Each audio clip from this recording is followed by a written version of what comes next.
really high. It's a terrific sporting competition. We want to make the racing even harder and more realistic. In race room, the drivers and teams have learned how to have contact without breaking the car. We had so many incidents on the track that we had a couple of races banned from competing for the last 2 rounds. E1's going to get bigger and better all the time. As we become a global championship, we're going to get more European teams and drivers taking part as well.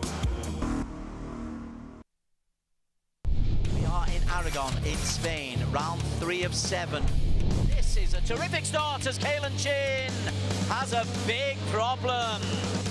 Oh, he just went onto the curb there, got launched into the air. That was almost like IndyCar style when they had underground underbody aerodynamics as well. That was a real wake-up call, and unfortunately for Kalen, he's lost a huge amount of positions. 6 positions indeed it was, and contact there as well on the back there of Martin Stavenko. So Chin, who was fastest in pole, stay out of trouble, says Alex Young. Should have listened to him. Axel is P13 at the moment, 10-year-old who's getting tons of support on our Facebook pages. Oh. Let's go on board with Axel. Sorry, fella, went on board exactly the wrong time. And he took out Nabil as well for good measure. So that is actually a rather weird way to have a crash. Oh, look at that. Going to the inside goes Reyes. Reyes shoves off White. Anton is also going through. I think it's Anton who has actually gotten through there into the gravel trap. And Reyes and Chin go through as well. So Reyes then really hard on the inside, but he manages to get through. Kalen, on the other hand, on a good recovery drive up to 4th place. Aki Vaslan is the man who has the lead, but he's got Ben Spanky as very, very close company. And although he got off to a dream start, he's not been able to pull away too far ahead. Very tactical indeed, but it looks as though Nakib may one time should actually take his elbows out here. Banky on the inside, they're going side by side through the corkscrew, and Nakib somehow manages to hang around the outside to hold on to the lead just for the time being. Kalen Smith as well. Actually, Kalen now has a drive-through penalty. Oh, that hurts. Oh, that hurts. Oh, that was disastrous for him. He was also in the pit lane at the same time with Banky, and that, look at that, the gap's only a second. He had it there. He could have actually taken the lead of the race if he even didn't have that drive-through penalty. Confirmation there from the stewards in the gate. The drive-through is going to be so painful for Kalen. He's going to tumble through the order after this, Des. Bottom left of your screen is Kalen Chin. He knows the news. He knows the... How can you make such a mistake? Bence is not impressed with Kalen Chin just there. Oh, in fact, it's even worse for Kalen. He's done an Austin Powers. He's actually stuck it right there in the pit lane. No, that is so disastrous for the young Aussie Singaporean. You can feel that frustration, and there you go. The picture says 1,000 words at this time, Des. Oh, ouch. Oh, ouch. That was not much fun for Kalen Chin.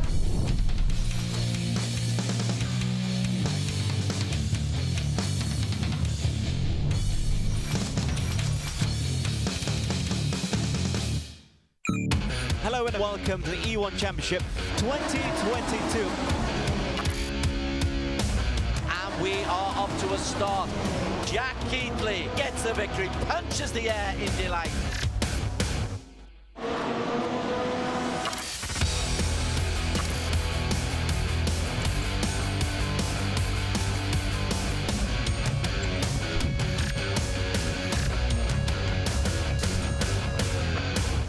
And we are underway. A nice first corner. And Inigo Anton He's going to win his first race.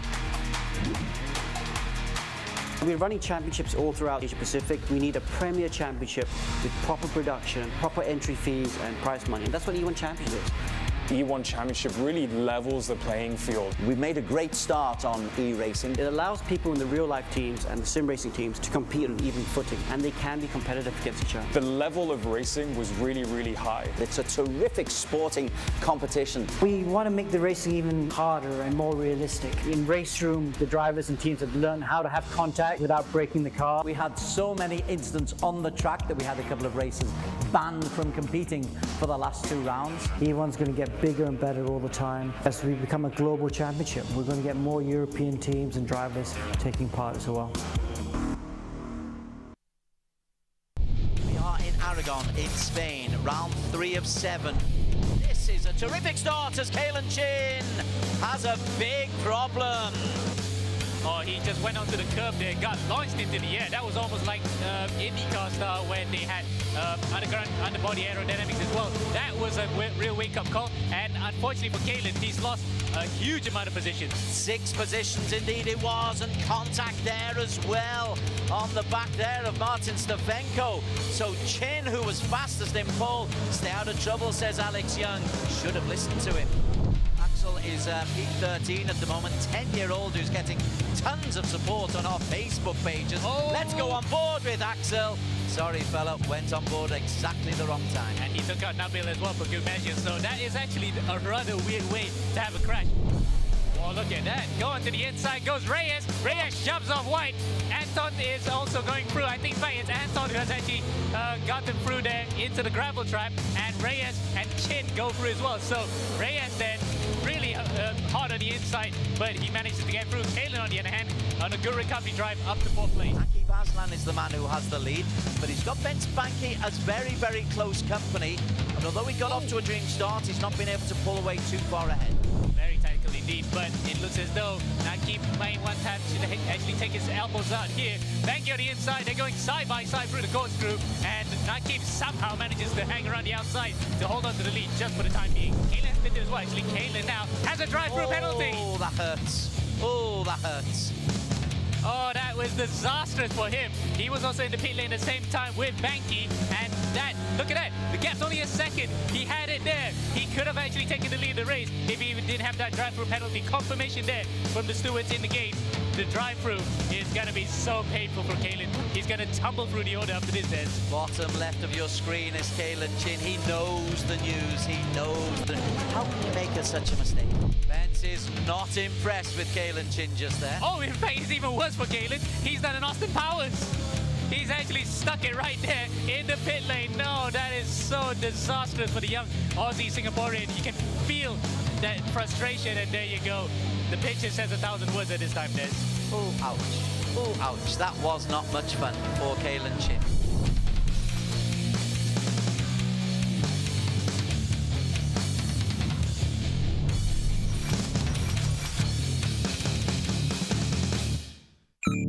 Hello and welcome to the E1 Championship 2022. And we are up to a start. Jack Keatley gets the victory, punches the air in delight.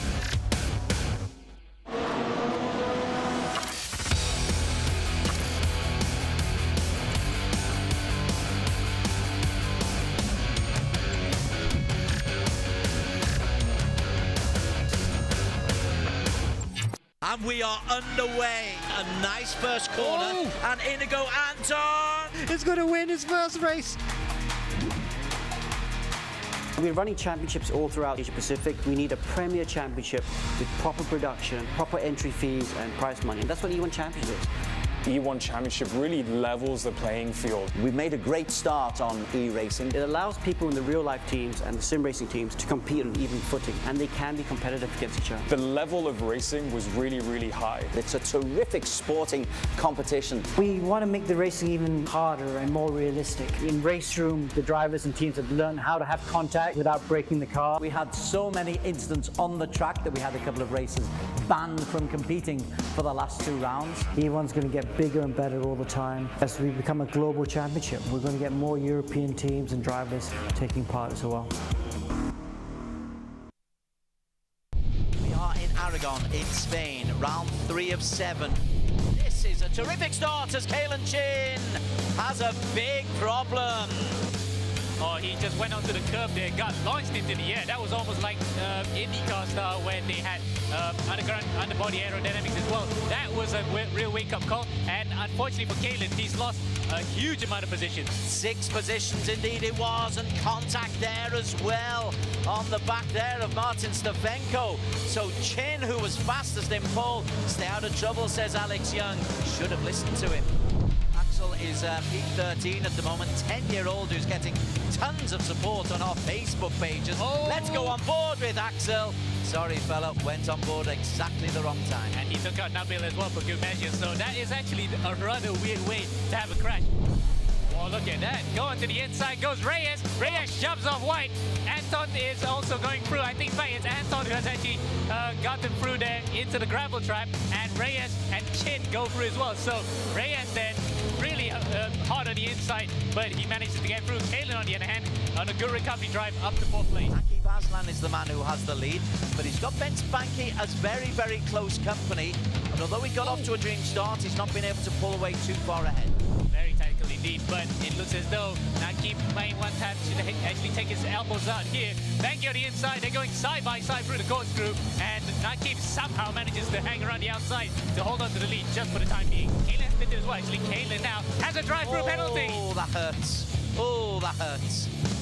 Oh, that was disastrous for him. He was also in the pit lane at the same time with Banky, and that, look at that, the gap's only a second. He had it there. He could have actually taken the lead of the race if he even didn't have that drive-through penalty. Confirmation there from the stewards in the game.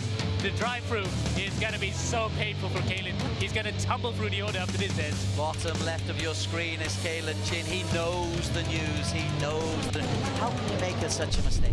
Bence is not impressed with Kalen Chin just there. Oh, in fact, it's even worse for Kalen. He's done an Austin Powers. He's actually stuck it right there in the pit lane. No, that is so disastrous for the young Aussie Singaporean. You can feel that frustration, and there you go.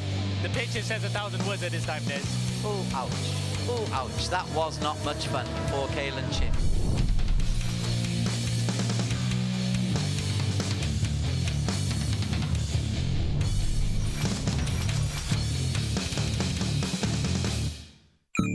Hello and welcome to the E1 Championship 2022. And we are off to a start. Jack Keatley gets the victory, punches the air in delight.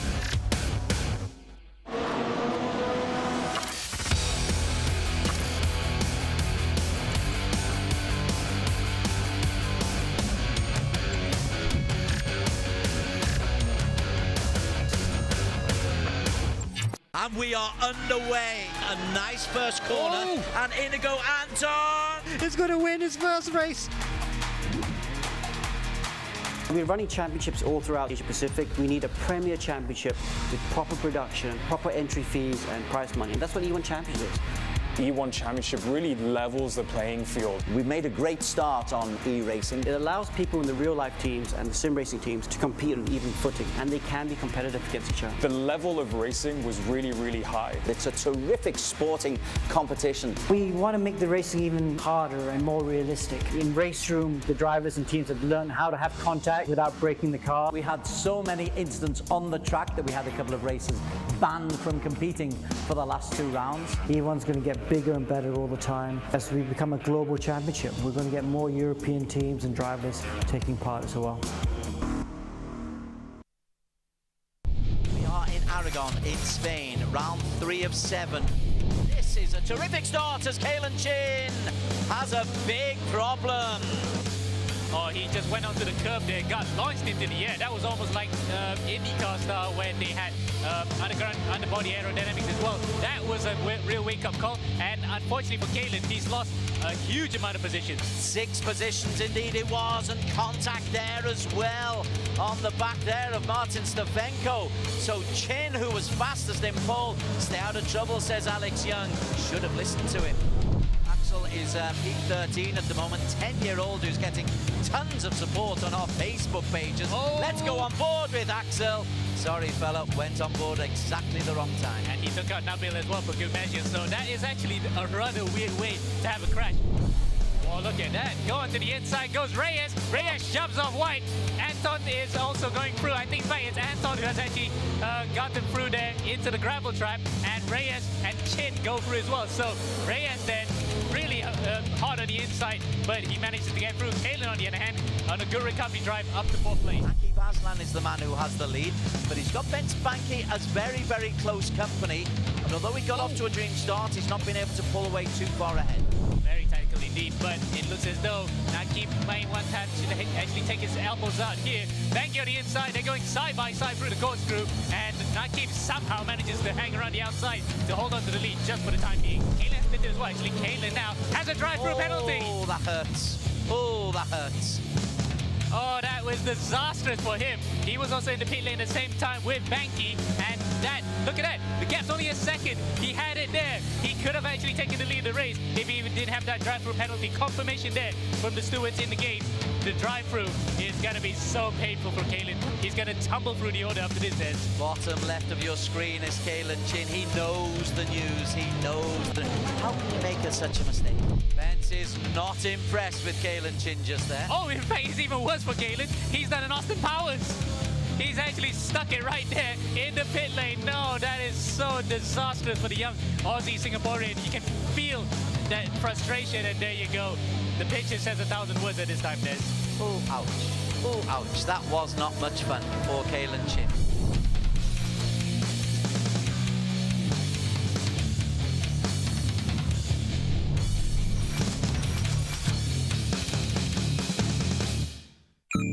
Hello and welcome to the E1 Championship 2022. And we are off to a start. Jack Keatley gets the victory, punches the air in delight.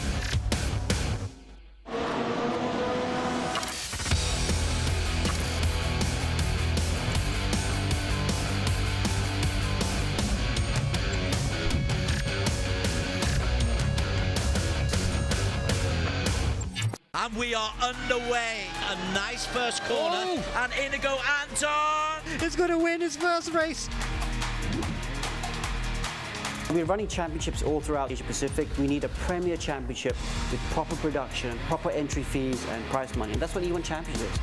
E1 Championship really levels the playing field. We've made a great start on e-racing. It allows people in the real-life teams and the sim racing teams to compete on even footing, and they can be competitive against each other. The level of racing was really, really high. It's a terrific sporting competition. We want to make the racing even harder and more realistic. In race room, the drivers and teams have learned how to have contact without breaking the car. We had so many incidents on the track that we had a couple of races banned from competing for the last 2 rounds. E1's going to get bigger and better all the time. As we become a global championship, we're going to get more European teams and drivers taking part as well.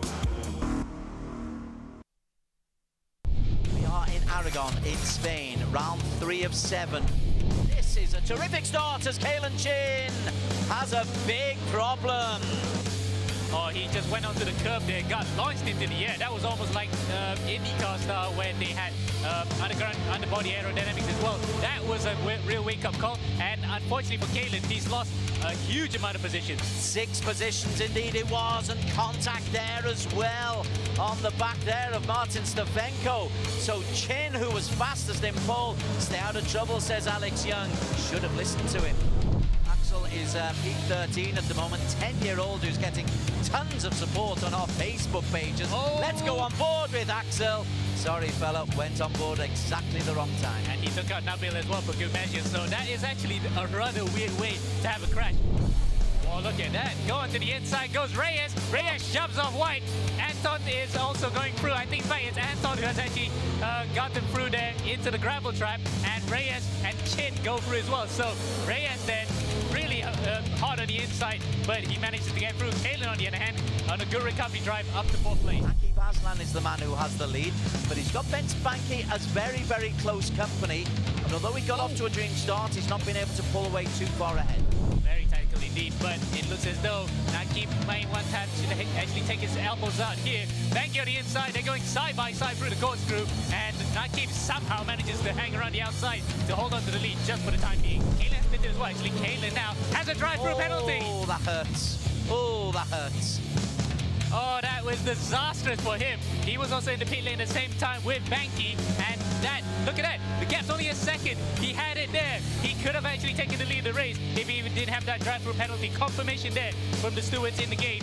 The drive-through is going to be so painful for Kalen. He's going to tumble through the order after this, Des. Bottom left of your screen is Kalen Chin. He knows the news. He knows the... How can you make such a mistake? Bence is not impressed with Kalen Chin just there. Oh, in fact, it's even worse for Kalen. He's done an Austin Powers. He's actually stuck it right there in the pit lane. No, that is so disastrous for the young Aussie Singaporean. You can feel that frustration, and there you go. The picture says 1,000 words at this time, Des. Oh, ouch. Oh, ouch. That was not much fun for Kalen Chin.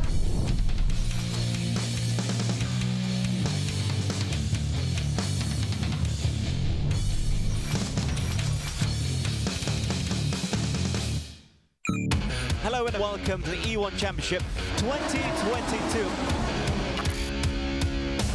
And we are up to a start. Jack Keatley gets the victory, punches the air in delight.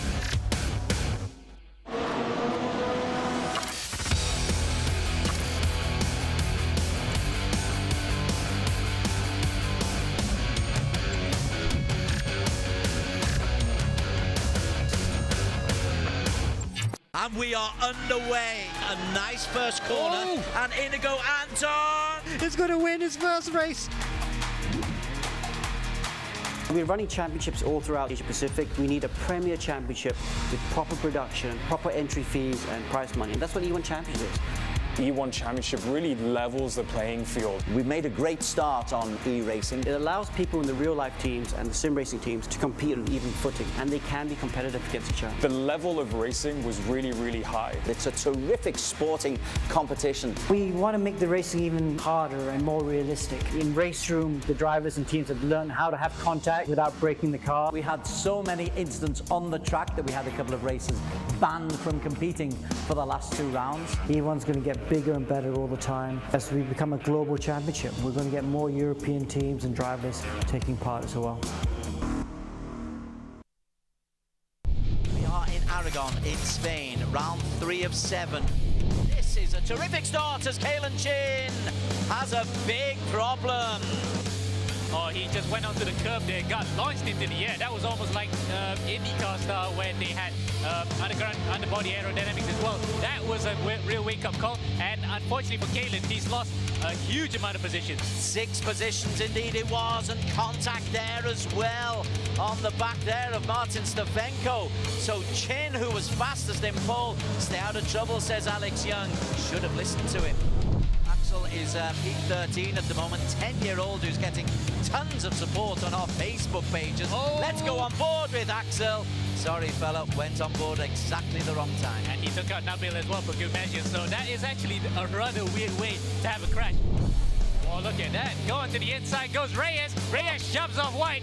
Anton is also going through. I think it's Anton who has actually gotten through there into the gravel trap. And Reyes and Chin go through as well. So Reyes then really hard on the inside, but he manages to get through. Kalen, on the other hand, on a good recovery drive up to 4th place. Aki Vaslan is the man who has the lead, but he's got Ben Spanky as very, very close company. And although he got off to a dream start, he's not been able to pull away too far ahead. Very tactical indeed, but it looks as though Naki playing one tap should actually take his elbows out here. Banky on the inside, they're going side by side through the corkscrew, and Naki somehow manages to hang around the outside to hold on to the lead just for the time being. Kalen has been there as well. Actually, Kalen now has a drive-through penalty. Oh, that hurts. Oh, that hurts.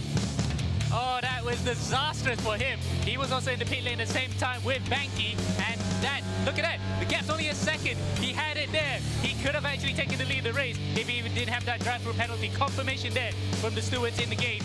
The drive-through is going to be so painful for Kalen. He's going to tumble through the order after this, Des. Bottom left of your screen is Kalen Chin. He knows the news. He knows the... How can you make such a mistake? Bence is not impressed with Kalen Chin just there. Oh, in fact, it's even worse for Kalen. He's done an Austin Powers. He's actually stuck it right there in the pit lane. No, that is so disastrous for the young Aussie Singaporean. You can feel that frustration, and there you go. The picture says 1,000 words at this time, Des. Oh, ouch. Oh, ouch. That was not much fun for Kalen Chin.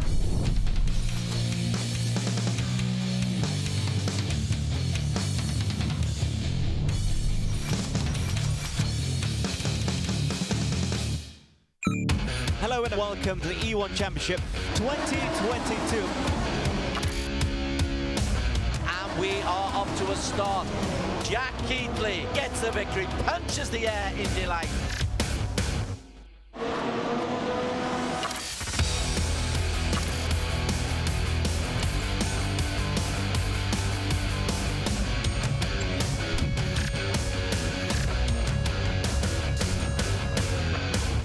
And we are underway. A nice first corner. And Inigo Anton Is going to win his first race.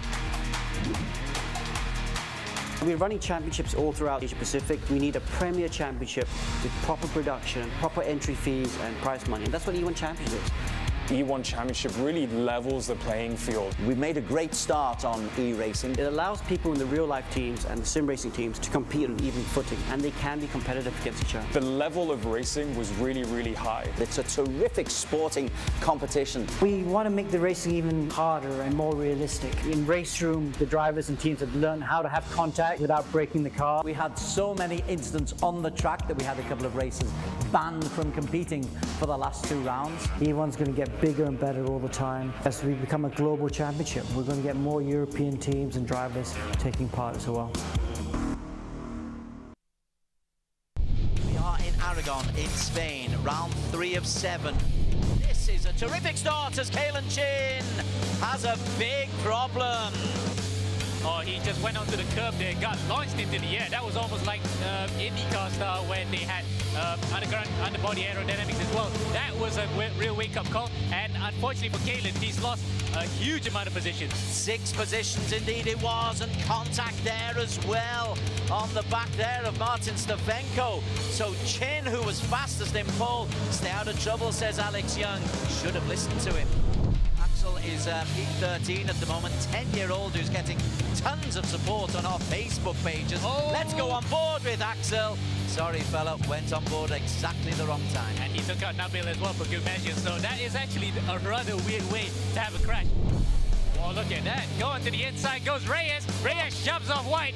Anton is also going through. I think it's Anton who has actually gotten through there into the gravel trap. And Reyes and Chin go through as well. So Reyes then really hard on the inside, but he manages to get through. Kalen, on the other hand, on a good recovery drive up to 4th place. Aki Vazlan is the man who has the lead, but he's got Ben Spanky as very, very close company. And although he got off to a dream start, he's not been able to pull away too far ahead. Very tactical indeed, but it looks as though Nakib might want to actually take his elbows out here. Banky on the inside, they're going side by side through the corkscrew, and Nakib somehow manages to hang around the outside to hold on to the lead just for the time being. Kalen has been there as well. Actually, Kalen now has a drive-through penalty. Oh, that hurts. Oh, that hurts. Oh, that was disastrous for him. He was also in the pit lane at the same time with Banky, and that, look at that, the gap's only a second. He had it there. He could have actually taken the lead of the race if he even didn't have that drive-through penalty. Confirmation there from the stewards in the gate. The drive-through is going to be so painful for Kalen. He's going to tumble through the order after this, Des. Bottom left of your screen is Kalen Chin. He knows the news. He knows the... How can you make such a mistake? Vance is not impressed with Kalen Chin just there. Oh, in fact, it's even worse for Kalen. He's done an Austin Powers. He's actually stuck it right there in the pit lane. No, that is so disastrous for the young Aussie Singaporean. You can feel that frustration, and there you go. The picture says 1,000 words at this time, Des. Oh, ouch. Oh, ouch. That was not much fun for Kalen Chin.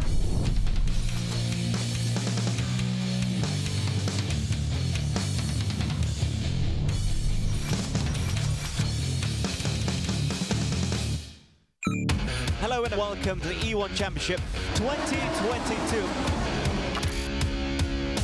And we are off to a start. Jack Keatley gets the victory, punches the air in delight.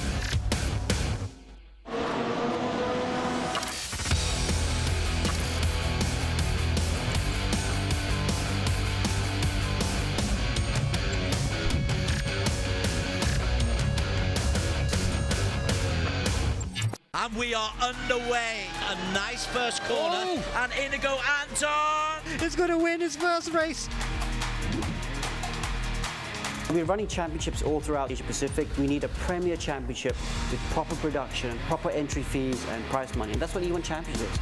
E1 Championship really levels the playing field. We've made a great start on e-racing. It allows people in the real-life teams and the sim racing teams to compete on even footing, and they can be competitive against each other. The level of racing was really, really high. It's a terrific sporting competition. We want to make the racing even harder and more realistic. In Race Room, the drivers and teams have learned how to have contact without breaking the car. We had so many incidents on the track that we had a couple of races banned from competing for the last 2 rounds. E1's going to get bigger and better all the time. As we become a global championship, we're going to get more European teams and drivers taking part as well.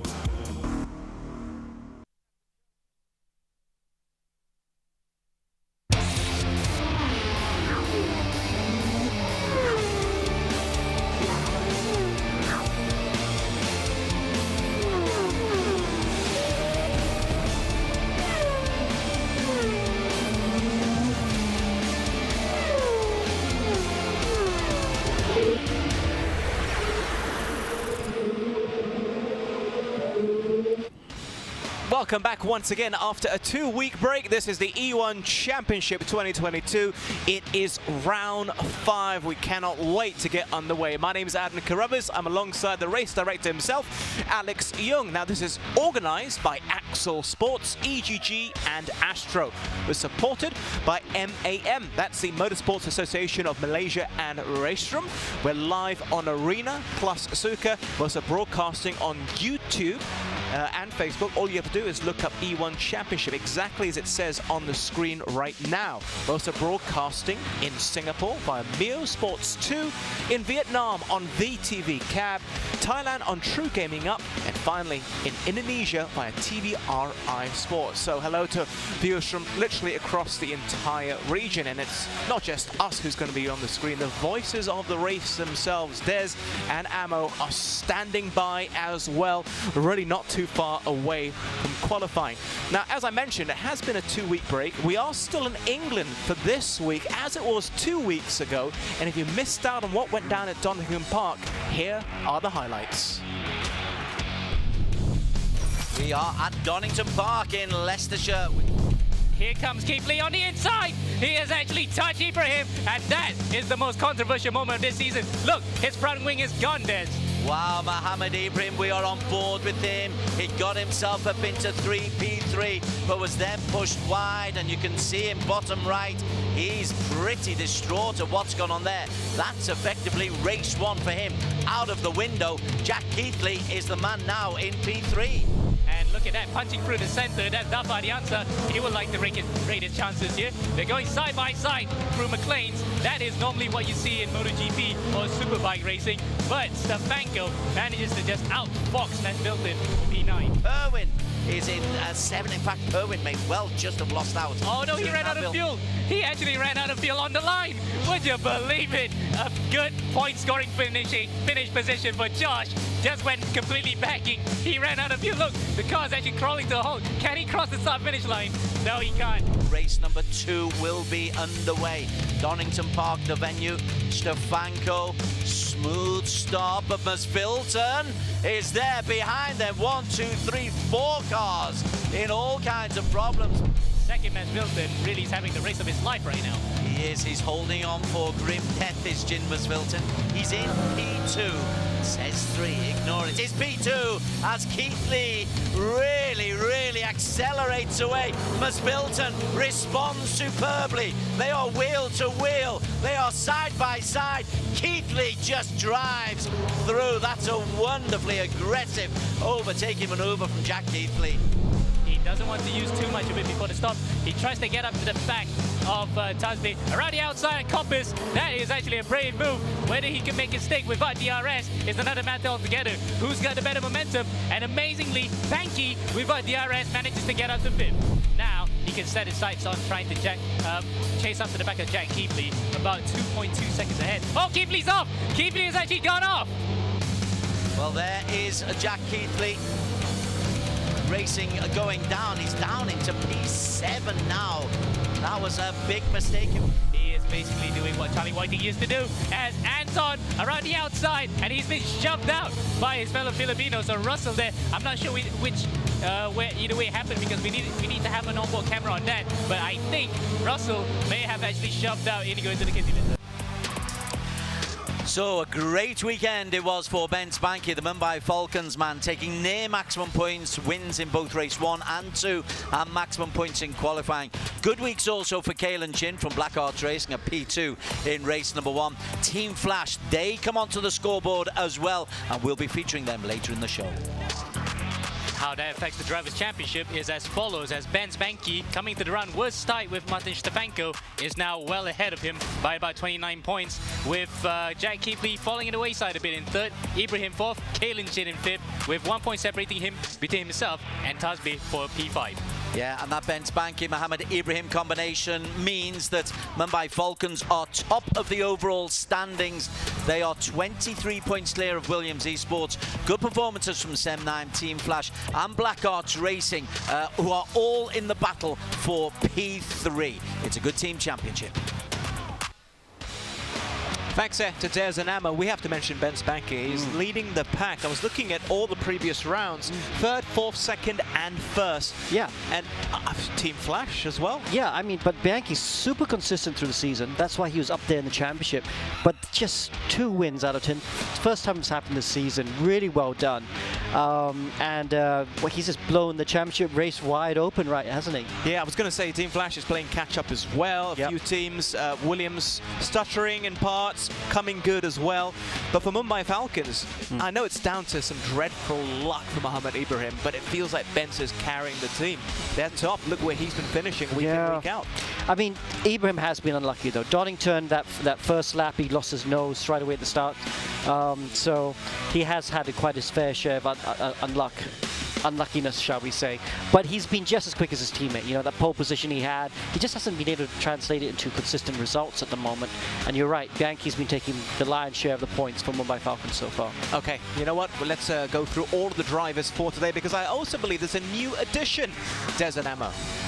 Indeed there is. We'll get to the new boy in just a moment. First though, Team Flash, they are our team of the week. Inigo Anta, Mohamed Tasbi, both had good weeks last week. The teenage Filipino and the 20-year-old Singaporean, they're a team to look out for. And here's that new boy in question. Mohammad Shazli Zan from Singapore will be alongside his fellow countryman / also foreign driver from Australia, Inigo Kalen Chin. So both of them will be ones to watch out for, young guns who are hungry for results. Our old friend Miko Nasi, the Finn based in Singapore, he makes an appearance alongside Jin Masvilton. This is Team Safe House from Korea, cars number 33 and number 3.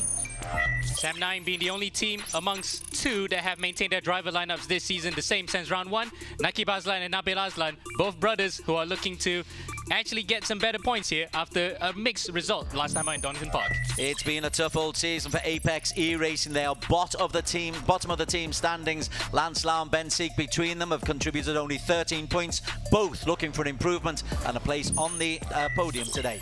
Conversely, their sister team, Apex Racing Academy, is doing quite well, especially with the likes of Julian Kunze getting the lion's share of the points. Mohamed Zikri, on the other hand, E-Racing GP champion, would like to get his season still underway here in round 6. Mihai Neg has been the main point scorer for TX3 France, the virtual drivers. The team in green, though, haven't really shone as we expected them to. More expected. Meanwhile, more expected of the same will be set for with Mumbai Falcons. Mohamed Ibrahim, the defending champion, alongside Ben Spanky, who is leading the championship now by a huge margin. JMX Phantom, this is the team. They are from Indonesia. We've got Presley Martono and Russell Reyes, although Daffa may well be the man in the car today. Look out for Russell Reyes, though. The 21-year-old has been a star this season. And speaking of homecomings, this is a second homecoming for Williams Esports, and a track that has given them so much in the past. Jack Keithley and Martin Stefanko would like to write new history for Williams at Silverstone. And a second new boy for Adman Alex to talk about, Dan Finney, out of Australia. He joins the EGG Network team alongside young Axel Knockom from the Philippines. As always, thanks to Des and Ammo. If you're new to the E1 Championship and you're unsure about how the racing format works, don't worry, we have you covered. It's the same every single round, Alex, so break it down for us. Yes, absolutely. There are 2 races, and the first race, the grid is set by qualifying beforehand, and qualifying is only 10 minutes. Race 1 is 15 minutes, and then race 2 is 30 minutes. But race 2 is a reverse grid race where the top 10 are reversed. And look at that, points in qualifying for the top 5, and points for race 1 and race 2 are the same, all the way down to 15th position. And of course, in both races, if you do the fastest lap, you get an extra 2 points per race. And also there's the points accumulation. So there's something which we haven't really discussed. I'm sure we will at a later stage of the championship. It's drop points. Yeah, absolutely. We're getting to that stage of the season. You have to drop points from your lowest scoring round between rounds 1 to 6. This really is a good rule because it's an online championship, and sometimes you get disconnected and you just get no points for no fault of your own. So it allows you to have one disconnect and a chance to still fight for the championship. Okay, and I mentioned earlier on that we are staying in England as it was 2 weeks ago, but where specifically, Des and Ammo? We are at Silverstone, arguably the home of motorsports. Since 1948, Grand Prix have been coming here. We've got the who's who of corners. We've got Luffield and Copse and Maggots and Beckett's. Got Stoke Corner, Club Corner, Hamilton Straight. We have got names to really reckon with. Silverstone, it's a classic circuit. And the car that we're going to be racing on is a classic in the making, we can safely say. The Formula Race Room X22 has been making the rounds this season in terms of how difficult it's been. 1,050 horsepower, 1.6 litre V6 turbo hybrid engine, and it weighs pretty much like a feather, 769 kilos, with a lot of power to put onto the road.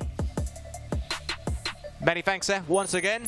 There's an ammo. As for the cash, the money, why drivers are competing, I believe it's the highest in the region, Alex. Yeah, 20,000 USD prize pool. Look at that. You get cash all the way down to 10th position, and if you're the champion, 5,000 USD, which is a lot of money.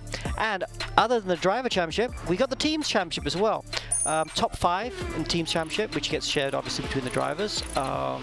Gets prize money, and they got 3,000 for first, 2,000 for second, and $1,000 for third.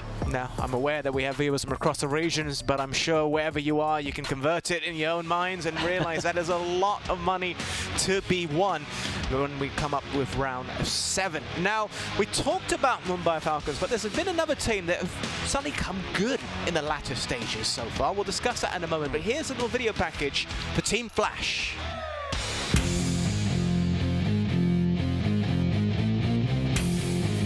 This is Tasby, who had his first race win last week. He had a P3 as well. If he can add this, he will go even further out of his brother's shadow. Battle for P7 as he tries to go around Mohammed Tasby. Team Flash, they've been close to each other. I'm sure they'd love to actually be racing, but they can't be too aggressive. And Anton around the outside, and he's been shoved out by his fellow Filipinos. For sure, yeah. In fact, this will be his best result this season as well of P4. His best was last time out in Aragon in P6. Inigo Anton will get his best result of the season. Tasby has got himself, would you believe, ahead of Ben Spanky. I think overall, as a team, with Inigo up there with me in the top 5 almost all the time for both rounds, it was a really good effort from our team overall. Why did I say that I feel that Team Flash has come good recently? Because I'm looking at the results, Alex. The first 2 races, neither driver was in the top 6. Yep. Round 3 belonged to Tasby. He was top dog. And in the last round, round 4, both drivers finished in the top 6. Yeah, and it's been a difficult year for Flash. They are the reigning champions, of course. But they've had to change the lineup a couple times. But yeah, definitely seems to be coming good. Tasby showing the sort of consistency. We always knew he had the pace, but showing a lot more consistency than we've ever seen from him before. And Inigo Anton joining from Safe House. I think that's been good as well, because Inigo's pushing Tasby nicely, and they're both super quick. Yeah, and he has a really strong following as well. I've noticed in the social media accounts and where we're streaming on Facebook and YouTube. Amma, I'm going to ask you a question, because with all due respect to all of the tracks we've had before, they felt very much like bike tracks, because they are bike tracks. But today, it's very much about 4 wheels. Indeed, Adam, and the fact that, make no mistake, MotoGP and Superbikes do race here on Silverstone as well, but the wide open nature of the circuit really makes this an absolute car circuit, and we've seen some cracking races in the past, especially in regards to the British Grand Prix at Silverstone. So with the likes of Williams here as well, with a lot of rich history that they have, I think we're going to have a really good race, good pair of races in prospect, Adam. Define what you mean by good racing. Are we talking dramatic racing? Are you thinking of Hamilton Verstappen last year in Formula 1? Is that what you're hinting at? A bit of that, and a bit of the fact that there's been a lot of side-by-side racing this year alone in this year's British Grand Prix, where the cars went completely side-by-side through the likes of Stowe, and even through Copse even, actually. They can go side-by-side, almost flat out in those corners. So these are the exact same cars that we're racing on, which is basically V6 turbo hybrid engines, and with the same aero that we have in F1. I'm expecting a bit of the same as we saw this year in the British Grand Prix, Adam. Prior to us commencing the show, Alex, you said you had this gut feeling that it's going to be a good day for racing. I want to know why you think that's the case. Because it's heating up in the championship, isn't it? You know, Bianchi, we just saw from the highlights, had a great round 4, but I got a feeling Williams is going to come back strong, really strong. And look at that, we're in practice right now, and first and second, Ibrahim and Bianchi. So Mumbai Falcons at the top in practice right now as they prepare for qualifying. That's a good indicator, because we know how quick they are. But I really do feel Williams is going to strike back very strongly, especially with Stefanko. And let's not forget, we just talked about Team Flash. They've also showed good improvements. Kalen Chin in Black Arts on screen now. did he take a win? He took a pole position, so we know how quick Black Arts are. And of course, Sem 9, you know, they've won a round as well. They've just been a bit inconsistent. If we get the same Sem 9 we saw in round 2, they'll be fighting for wins too. So it's close. It's too close to call at a great track. All right, let's start the qualifying. Going to pass the mic over to Des and Ammo.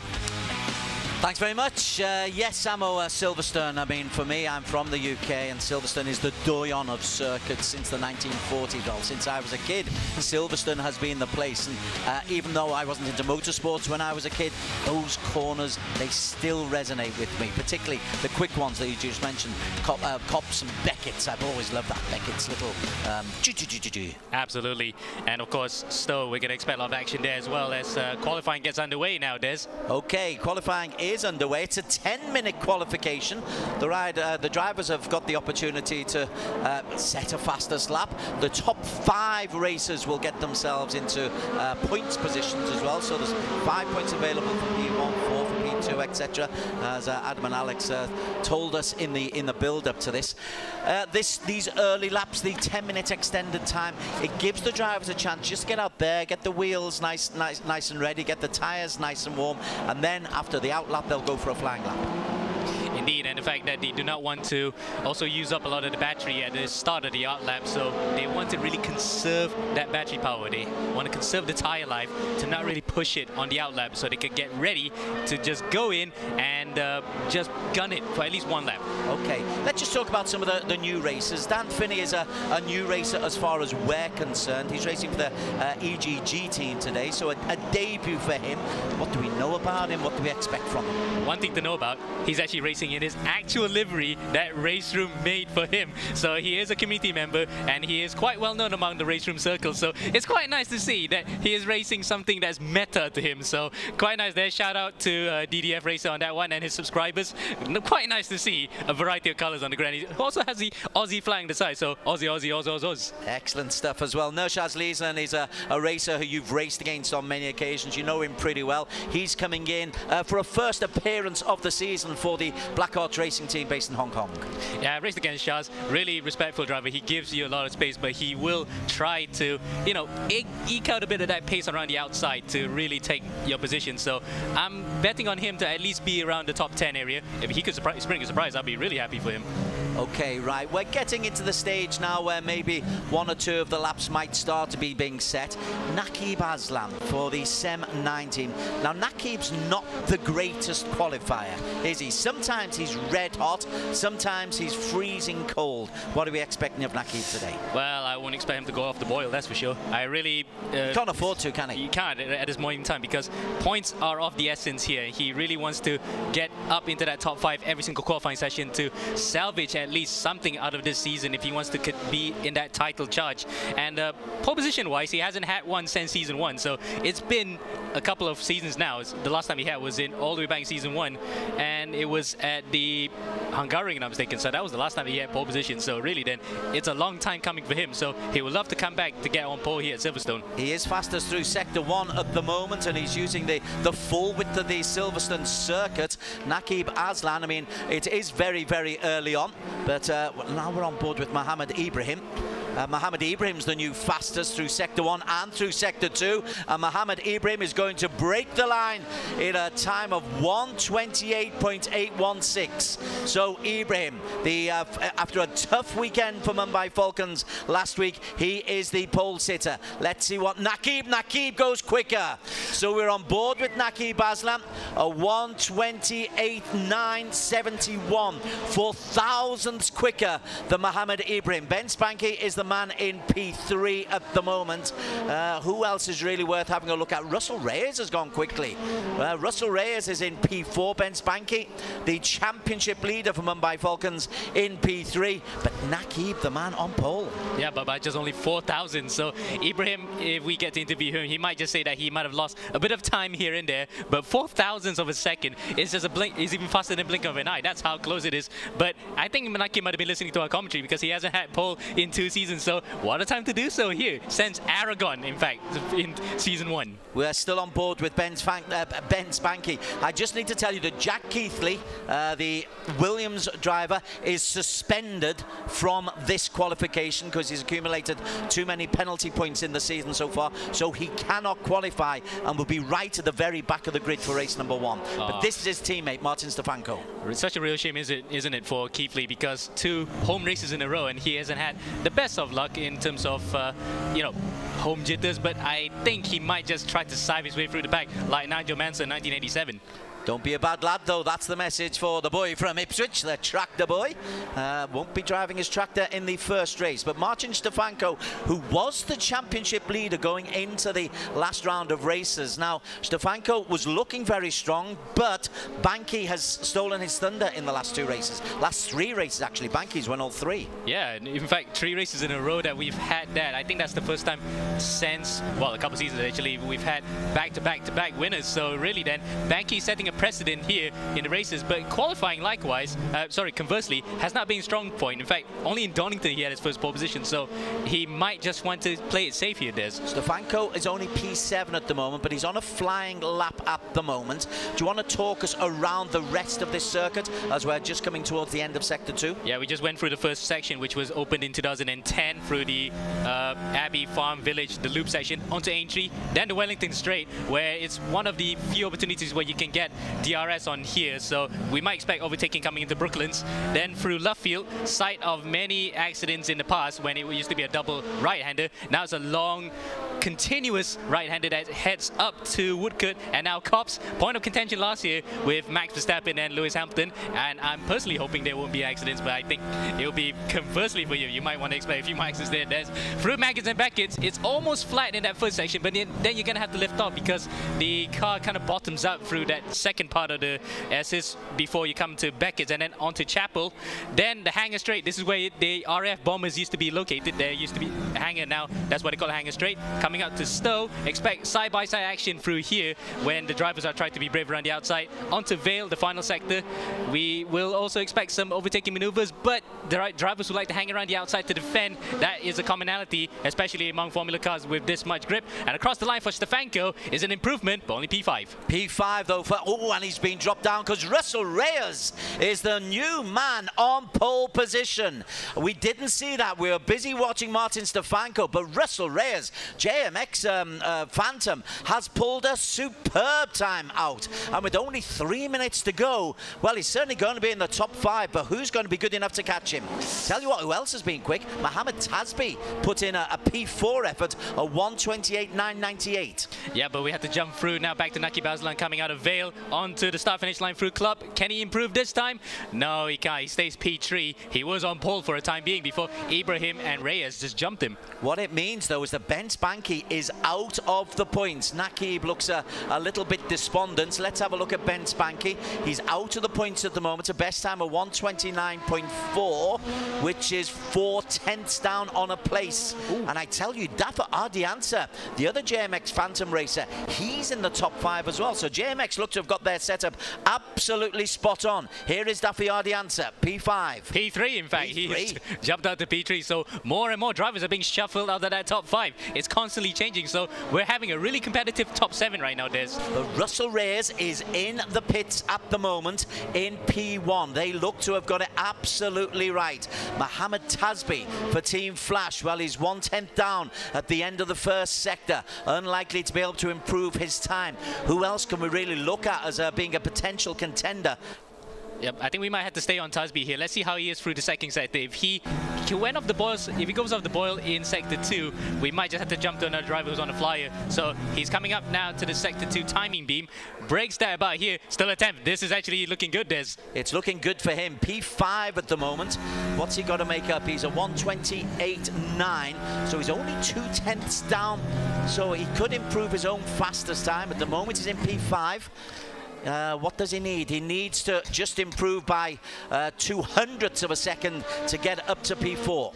And he needs another tap to get out to P3, which looks like it is going to be P3. It is indeed a P3 for Mohammed Tasbi. A breath of, whoa, that's a good lap. But tell you what, Team Flash, JMX Phantom, they are in there, and the championship leader, Ben Spanky, is out of the qualification times. My word, this is a change in the championship, a big change. A big ebb and flow right now. It has ebbed and flowed so far this season, but if this is a big turning point in the championship, then Banky might just be looking over his shoulder sweatingly for the next couple of rounds if he wants to keep his championship lead there. Wow, he's under real pressure. Kalen Chin, he can't qualify either. Let's see where we are on Martin Stefanko. He's only got 25 seconds left. There are a few seconds left in qualification, but at the moment it's Russell Reyes, first ever pole for the Filipino, racing for JMX Phantom. Ibrahim very fast. Mohammed Tasbi continues his good form. Daffy Ardiansa, the Indonesian, out of JMX Phantom as well. Naki Baslan got himself up into P5 for Sem 9, but this is a changing of the guard. And Russell Reyes, I've been looking at this fella all season, and I tell you, I knew he'd come good, and he has in this qualification. Thanks there, Des and Ammo. Wow. That was out of nowhere. Well, as we are watching, quite literally out of nowhere, Alex. Yeah, I mean, JMX Phantom, first and fourth. Really great job. Russell Reyes and, of course, Dafa Adiansa in P4 as well. Fantastic for the team. You know, JMX Phantom have been a little bit quiet. They actually were on course to win round one, weren't they? They should have won round one. Presley Martone had a spin towards the end of the race. Now we've got pole position with Russell Reyes, and that's fantastic. Hopefully we can get a chance to talk to him in a while. Yeah, and Mohammed Ibrahim, P2 as well. He needed points. He needs a strong race today. I'm very impressed with Ibrahim because, you know, he's carrying quite a bit of success balance. So for him to be 2 is awesome.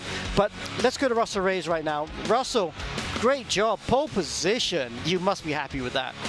Yeah, I'm very happy with that. Of course, it's my first time getting a pole position in this league, so very happy.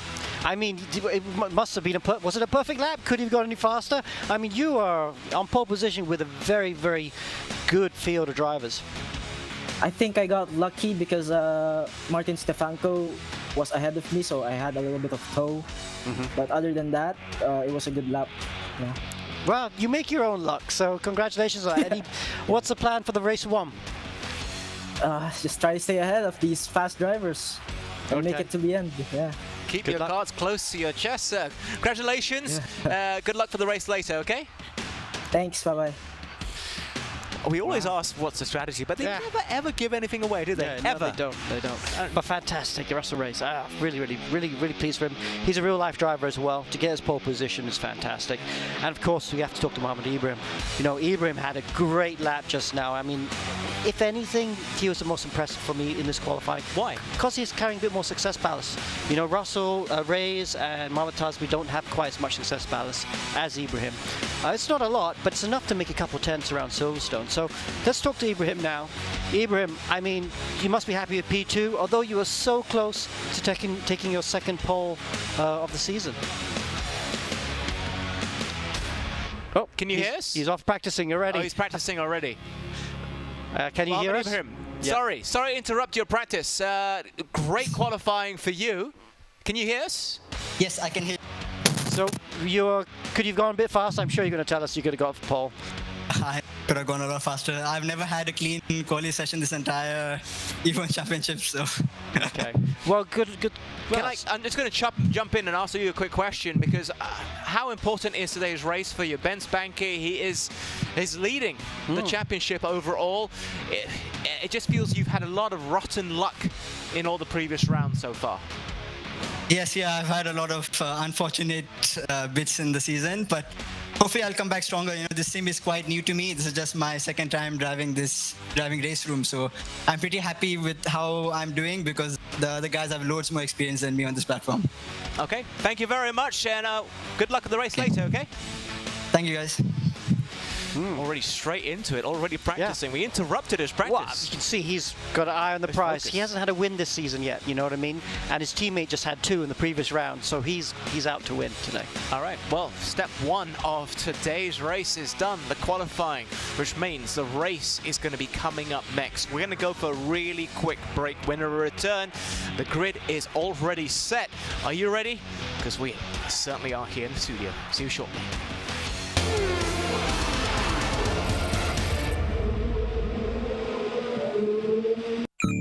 Hello and welcome to the E1 Championship 2022. And we are off to a start. Jack Keatley gets the victory, punches the air in delight.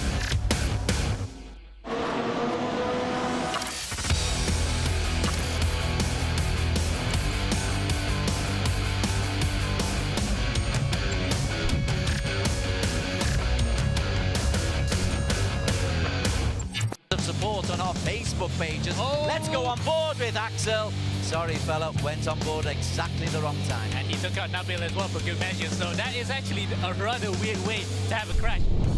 Oh, look at that. Going to the inside goes Reyes. Reyes shoves off White.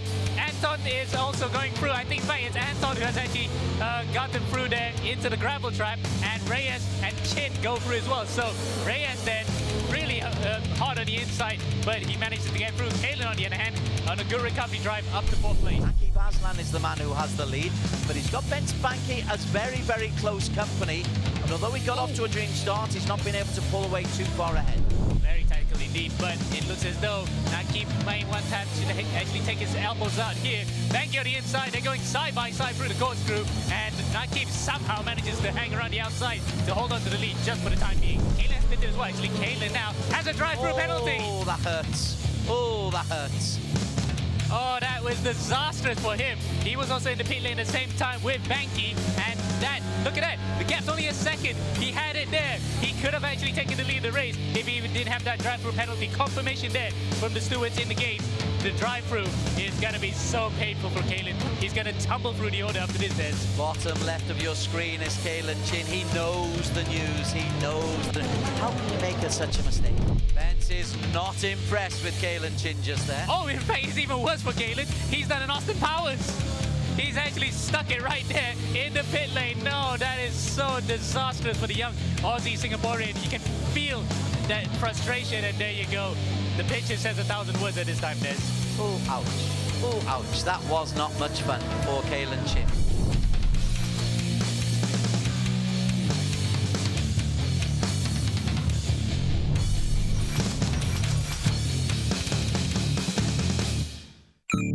Hello and welcome to the E1 Championship 2022. And we are off to a start. Jack Keatley gets the victory, punches the air in delight.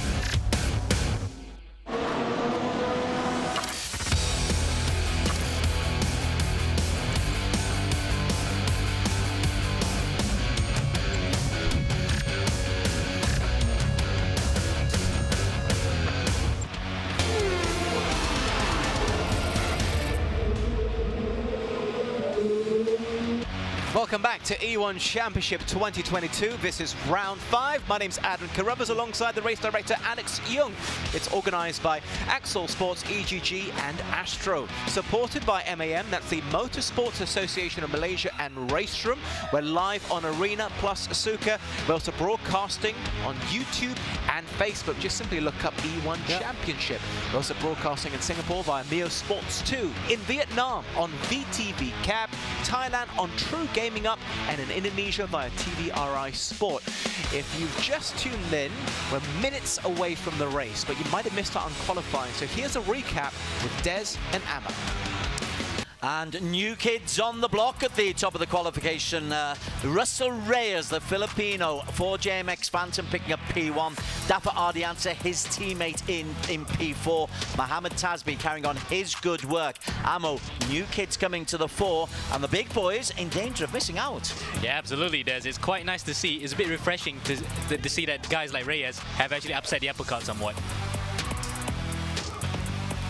There you have it, the qualifying, and it's about a minute till the race itself. What are we expecting here? Because Ibrahim, he looks confident today. We literally just spoke to him. Yeah, super intense as always. I always enjoy interviewing him because he's so intense. Doesn't always say the practice thing, the polished thing, but you always get a good answer from him. So, yeah, he's going to be hard to beat. He has got a split success ballast. Don't forget, we do have success ballasts. Like the championship leader has 15, second is 12, 10, 8, 6, 5, 4, 3, 2, 1. So pretty much everyone in the top 5 are carrying ballast because they are in the top 10 in the championship, but Ibrahim's carrying more than everyone else. Having said that, I think he's still going to be hard to beat. And can Stefanko and Bianchi do anything, 6th and 7th? Well, Stefanko, of course, Keithley was suspended, so it hasn't been the best of starts so far today for Williams on home territory. Yes, well, but we also know the race pace is there, so you can't discount them. Anything can happen. Okay, race 1 is only 15 minutes, but race 2 is a half-an-hour race, and they'll be strong for sure. Okay, it looks like we're pretty much ready, so I'm going to pass you straight over to Des and Ammo for the first race of the day. Thanks very much. Yes, a real upset there in many ways. New kids on the block, JMX Fanta. It's exactly what we wanted in this championship. Williams, we were worried, would run away with it. Mumbai Falcons, then we thought would run away with it. Neither has, although to be fair, Ibrahim's put in a pretty special qualification lap. Absolutely. In fact, it was just only 400ths off Russell to get that pole position. And if you look closely just now, Asians all in the top 5. So they have actually stomped on European ground and say, yeah, you wanted better of us. Will fight you twice as hard. So it's nice to see that the quality of the grid is really there. You can see real good drivers come up to the crop, but at the same time other drivers can challenge as well, so it's an even match right now. When the grid starts, Ben Spanky will be on the 4th row of the grid. We're just about to get into the race. It's a 15-minute sprint race. Amo Hazik alongside Des Corkill. Amo with the expert analysis on what the race's strategy is going to be. Particularly, I'm going to ask you, Jack Keithley, who was suspended from qualification and will be right at the back of the grid.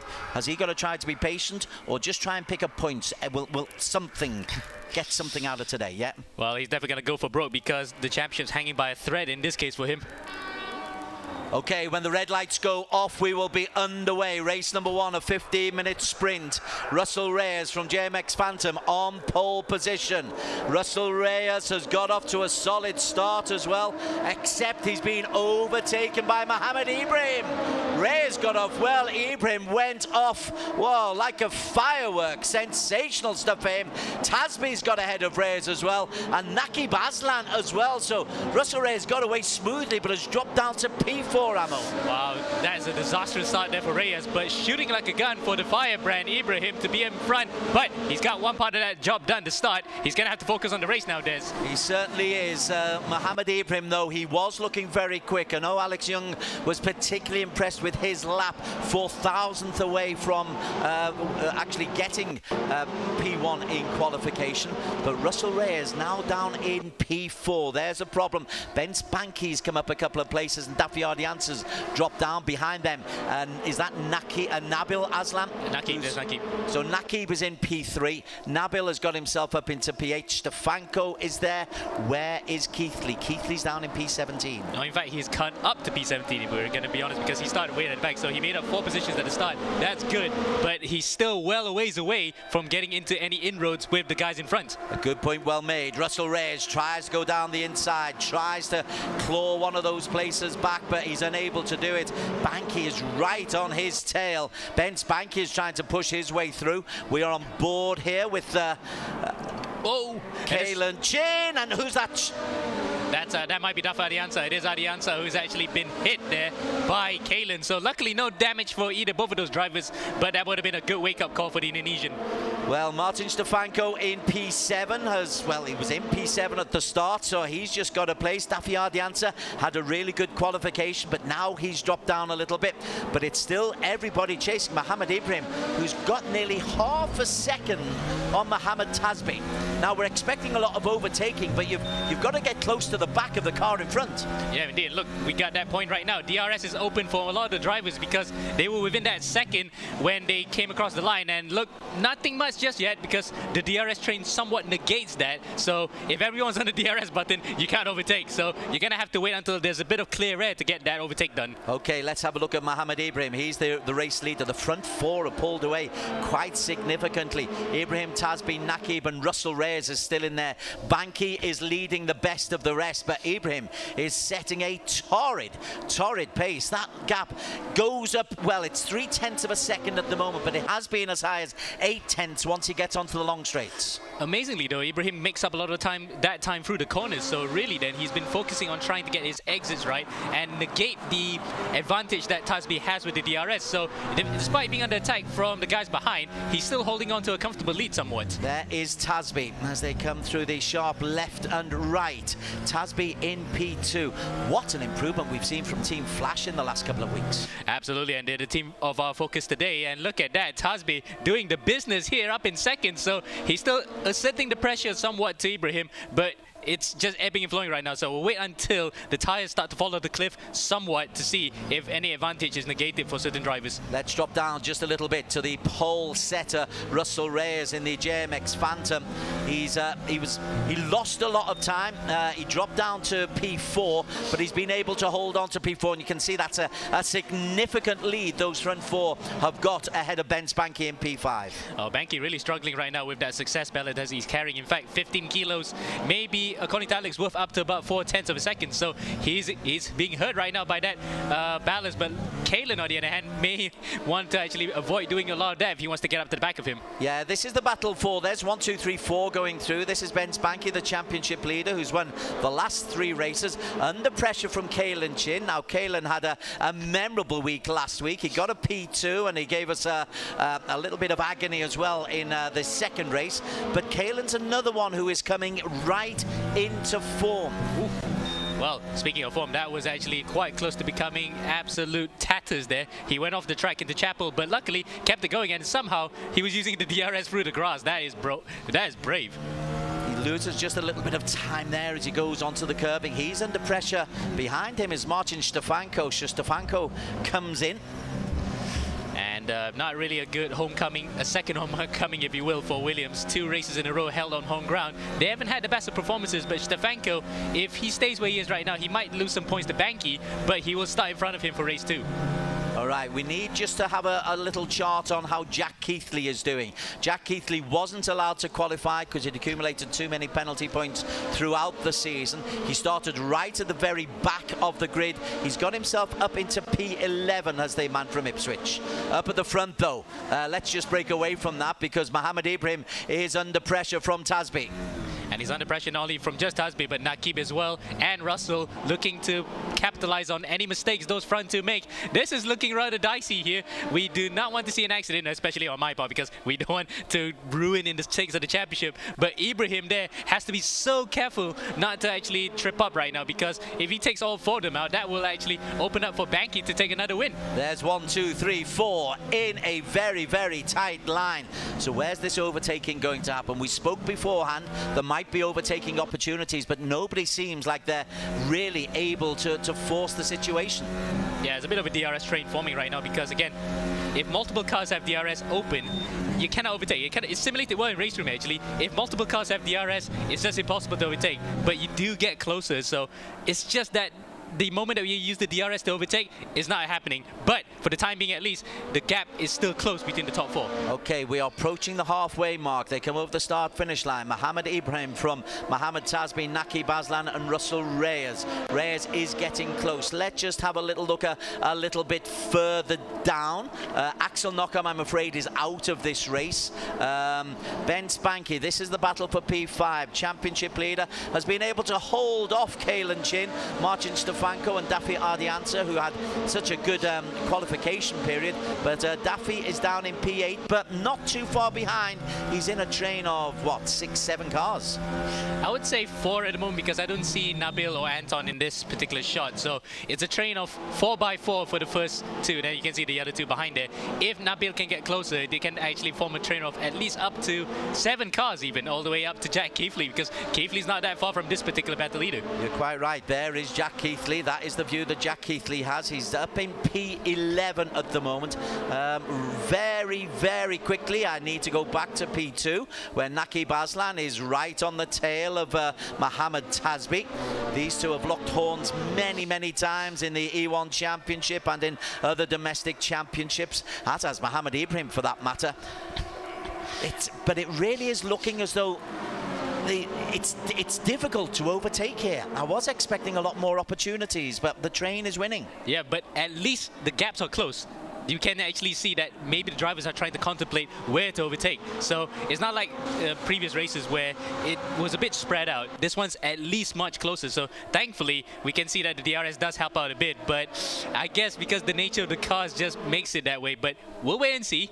Drivers might just actually be a bit more ballsy and try to actually get some overtakes done. But for the time being, they're holding their cards very close. Okay, let's just go down away from this just for a little while. Let's look at our two debutants. Dan Finney, the Australian, in those colours that you like so much. He's down in P14 at the moment. Fastest lap time of 1:33.296. So he's about a second off the pace. He's struggling a little bit. Nurshaz Lizam, another of your friends, he's one place down on him and is actually under pressure from Mihai Neg in this the battle for the final point. In P15, and Mihai Neg spins off almost as if our camera went onto him and added too much weight to his car. Yeah, and unfortunately he had to go off there where the curb on the outside just catches him out. Mercifully though, he avoided hitting the bridge that took out Kimi Räikkönen back in 2014, so he can still go on. Okay, back up to the front. This is the battle for P1. Except it's not a battle because Ibrahim has been able to hold the others at bay for ever since the first lap. What lap are we on? We're on lap 6, so 6 laps around Silverstone. Despite all the opportunities, despite the width of the track, despite DRS, Mohammed Ibrahim is still holding on, is looking good. Indeed, and the fact that this is pretty much a good way to bounce back, isn't it, for Ibrahim after such a mixed round in Donington? And what a way to get his first win of the season, to launch him back into title contention. Even premature. A third of the race still to go. I know, but I know what you mean. I'm just trying to say that Ibrahim's looking really good right now to hold on to this, because he's a cool common operator. When he leads a race, he knows how to hold on to it. He's almost like Jorge Lorenzo in MotoGP. When he leads, he holds on to it. Okay, again, let's just go down. You've got 1, 2, 3, 4 who've been following that same pattern for a while. Behind them, oh, have a look at this. Stefanko is having a look around the outside of Kalen Chin. Kalen has to defend. Stefanko tries to make it stick, but Kalen Chin just has enough straight line speed and is able to go into the corner. But Stefanko is pressing on the teenage Aussie Singaporean. And also the fact that I've been noticing in quite a few laps now that Kalen seems to really struggle at the exit. He just cannot get the car on the powered stable enough to really have really good exits. He's been struggling on that, so that's why when he was catching up the Banky, he looked close, but then on the exit he just slides, so he really cannot get the power onto the ground easy enough to actually challenge. Now he is really under big pressure from Stefanko. Yeah, Stefanko is making a concerted move as we're into the final 4.5 minutes of this race. We are at Silverstone. It's race 1 of 2 of round 5 of 7 of the E1 Championship. Up at the front, Mohammed Ibrahim is still leading the way. Ben Spanky in P5. This is the battle for P6. Kalen Chin in the red, just holding on for Black Arch Racing. Behind them, Daffy Ardianta is trying to make a move as well. JMX Phantom on the back of Nabil Aslam. But I've said it thrice, 4 times now. Overtaking isn't as easy as we anticipated. Yeah, because in the real race we have a precedent before with these kind of cars with Formula 1 in the British Grand Prix. They went completely side by side, and the fact that there were a couple of DRS zones to aid that as well. So I think they're just taking it quite slowly. Also the fact that it's still quite a difficult car to drive. 1,000 horsepower on your right foot. Now then, Jack Keithley has got himself ahead of Inigo Anton. So Keithley, this is a good result, but it'll only be worth 6 points in the overall championship standings. But considering he started way down, 6 points is good, and he's got Daffy Ardianta and Nabil Aslan ahead of him. And if he is actually playing his cards right, he might stay at P10 to be on pole position in race number 2, then take advantage of that from there. We've seen Stefanko do that already once in Assen when he had a poor race 1. There is the cynical mind of Amo Hazik at play. But you're quite right. You'd want to be on pole. It'd be a nice place. Certainly like to be on the front row. So a P9, I'm sure, would be quite good. The more points you can get, the better. But trying to rescue it as Kalen Chin and Stefanko is really making a lot of moves to try to get ahead of Kalen Chin. This is a cracking battle. And look at the concentration of Martin Stefanko down left of your screen. And look at that around the outside. He's going to go through snow. That is a good move there. He did kind of like a Nigel Mansell there, selling Kalen short on the inside and goes around the outside swooping in. But Kalen will fight back and he will have the DRS next standby. Okay, right then. I can tell you there's been a significant change at the front. Russell Reyes has got ahead of Naqib Aslan. So Russell Reyes, who was fastest in qualification, has actually got ahead of Naqib. Everyone's on hard tyres, so it's all about driver capabilities at the moment. Maybe Naqib just made a little mistake, and Russell Reyes, the fast Filipino, we've got to call him now, has got himself into P3. Yep, and judging by the race incidents board, I think he did not make a mistake in terms of going off track. So Reyes legitimately had a move there and took away third place from him. But now he may have left it a bit too late to challenge Tasbi and Ibrahim. Into the final 2 minutes, though. Again, there's a real battle. Stefanko, we know, has got ahead of Kalen Chin. Kalen Chin is now under pressure from Nabil Aslam. This is the battle for P7. Will return to the lead in a very, very short while. Mohammed Ibrahim leads Mohammed Tasbi by the best part of a second. Russell Reyes and Naqib Aslan 3 and 4. This is the battle between Chin and Nabil.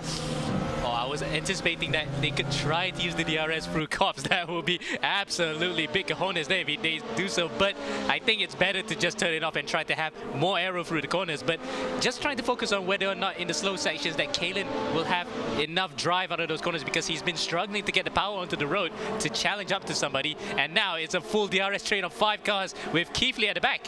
Keithley at the back. Let's have a look at Jack Keithley. Yes, there he is. Will he risk something? Will he risk a crash, or will he be happy, as you say, with the pole position in race number 2?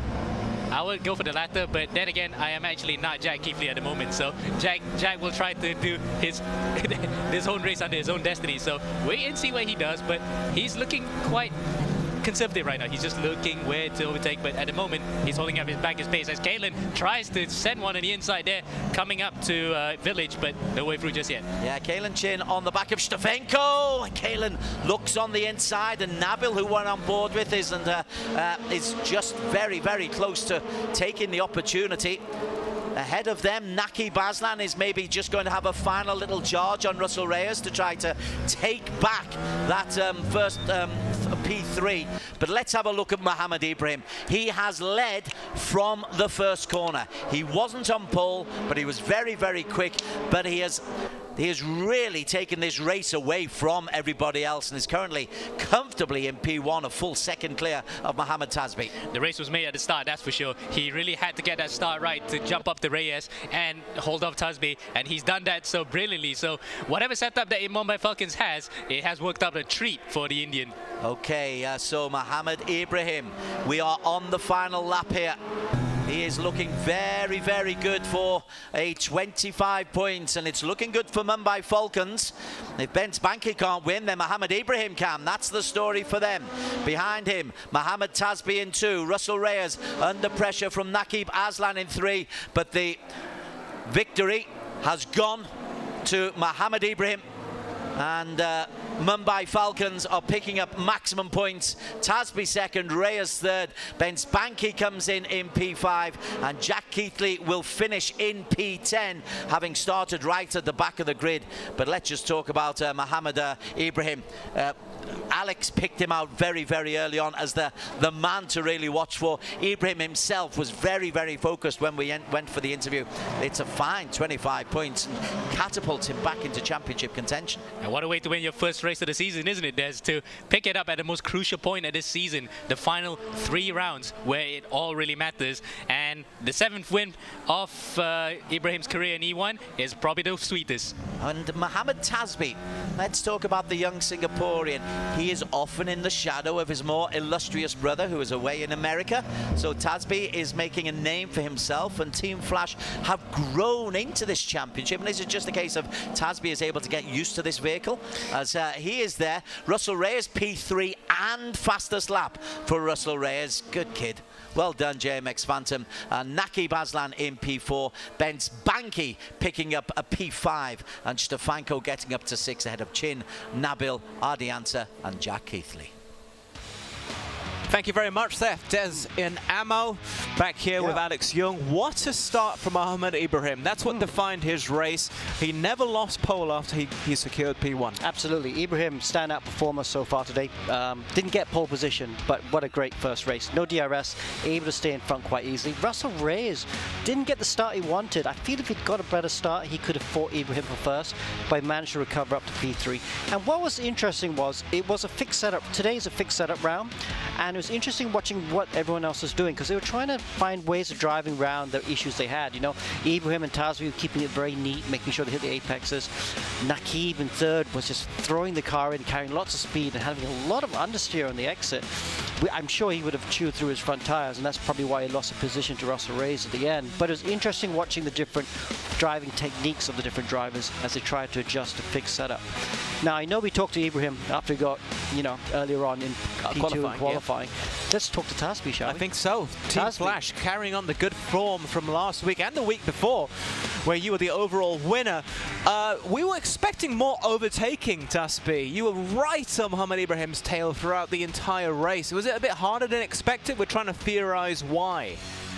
Yeah, I think this circuit, it's probably the hardest to follow the car around.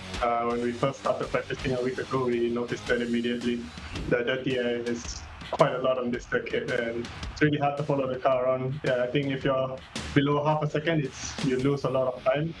So yeah, when I was just in that DRS gap, I thought, let's maintain it, let's put some pressure so that he makes a mistake. And yeah, he fair play to him, he didn't make a mistake, but still happy with the P2.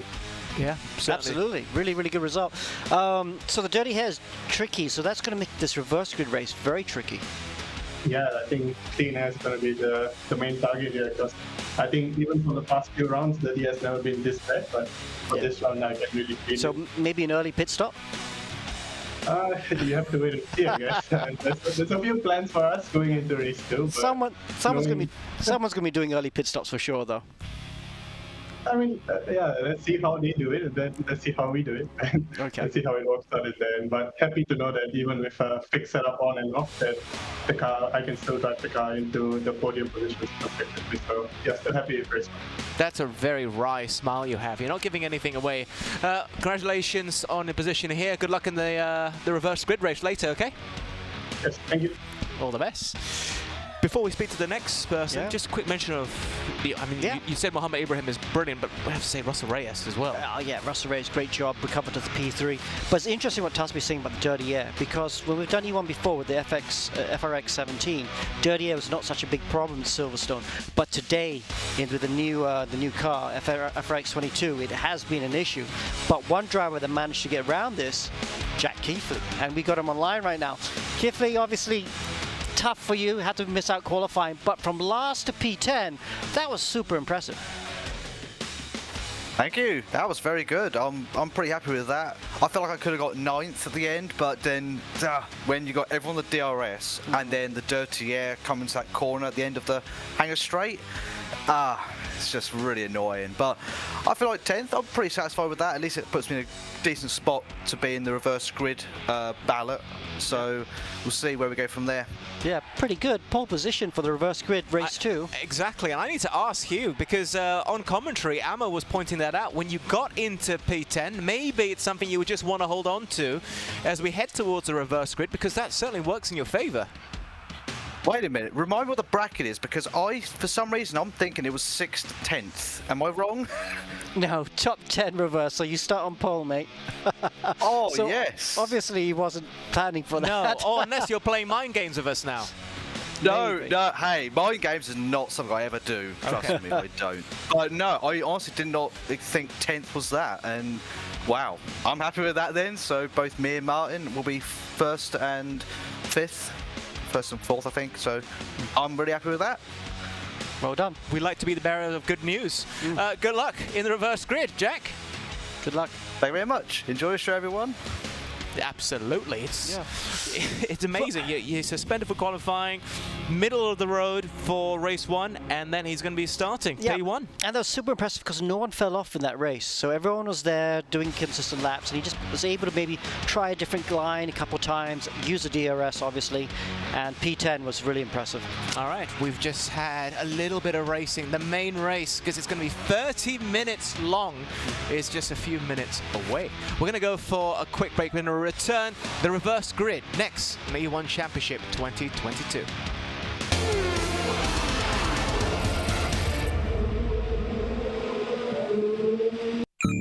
Hello and welcome to the E1 Championship 2022. And we are off to a start. Jack Keatley gets the victory, punches the air in delight.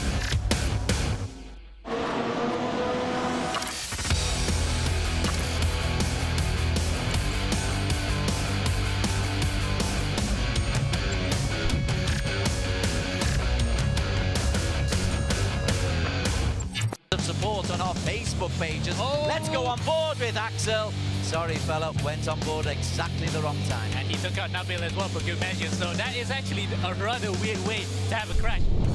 Oh, look at that. Going to the inside goes Reyes. Reyes shoves off White.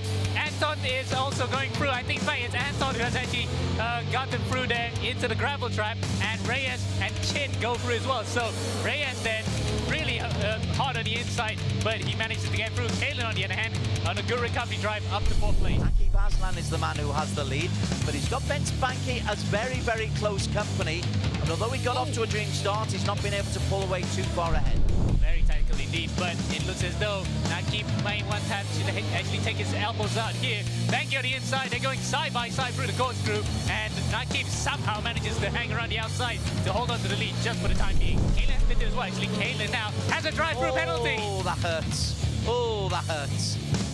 Oh, that was disastrous for him. He was also in the pit lane at the same time with Banky, and that, look at that, the gap's only a second. He had it there. He could have actually taken the lead of the race if he even didn't have that drive-through penalty. Confirmation there from the stewards in the gate. The drive-through is going to be so painful for Kalen. He's going to tumble through the order after this, Des. Bottom left of your screen is Kalen Chin. He knows the news. He knows the...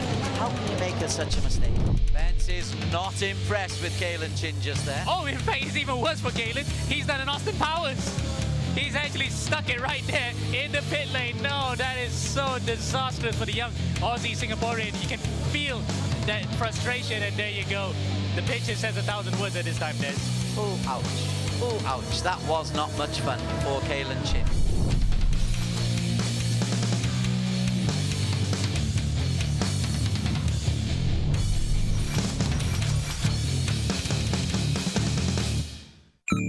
Hello and welcome to the E1 Championship 2022. And we are off to a start. Jack Keatley gets the victory, punches the air in delight.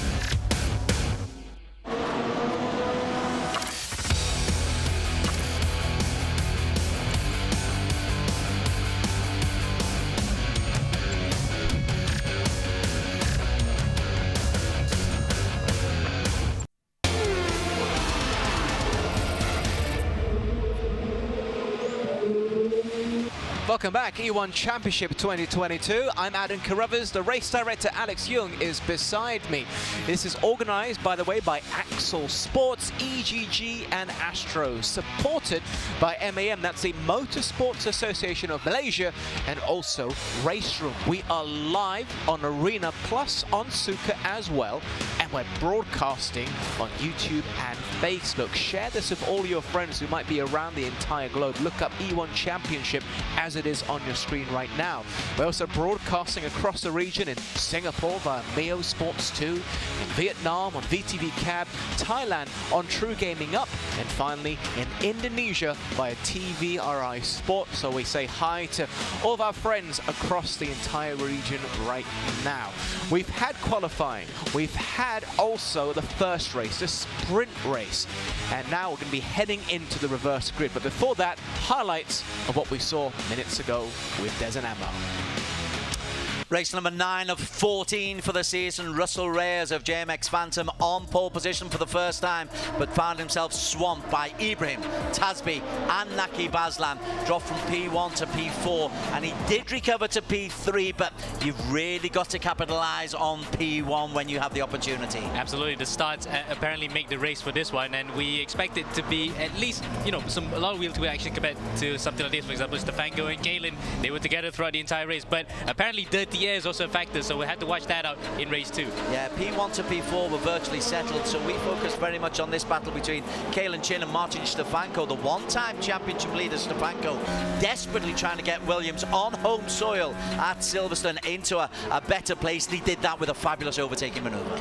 Absolutely, around the outside, that's what you love to see around Stowe, but for Stefanko it was not enough to make any inroads to the guys in front because they were so far ahead, and it was just plain sailing at the front for Ibrahim. Remarkably, a first win of the season for Mohamed Ibrahim. Tasby second. Russell Reyes continues his really good season with a first podium, finishing up in P3. But Ibrahim with maximum points, as we have a look at the overall points. 25 points for Ibrahim, 20 for Mohamed Tasby, Team Flash in P2. Reyes picking up P3 and also fastest lap for a bonus 2 points, 18 in total, ahead of Nakib. But what of the rest? Banky and Stefanko, they've got some work to do in race 2. Absolutely, and the likes of Keithley as well will love to be on pole position in race 2.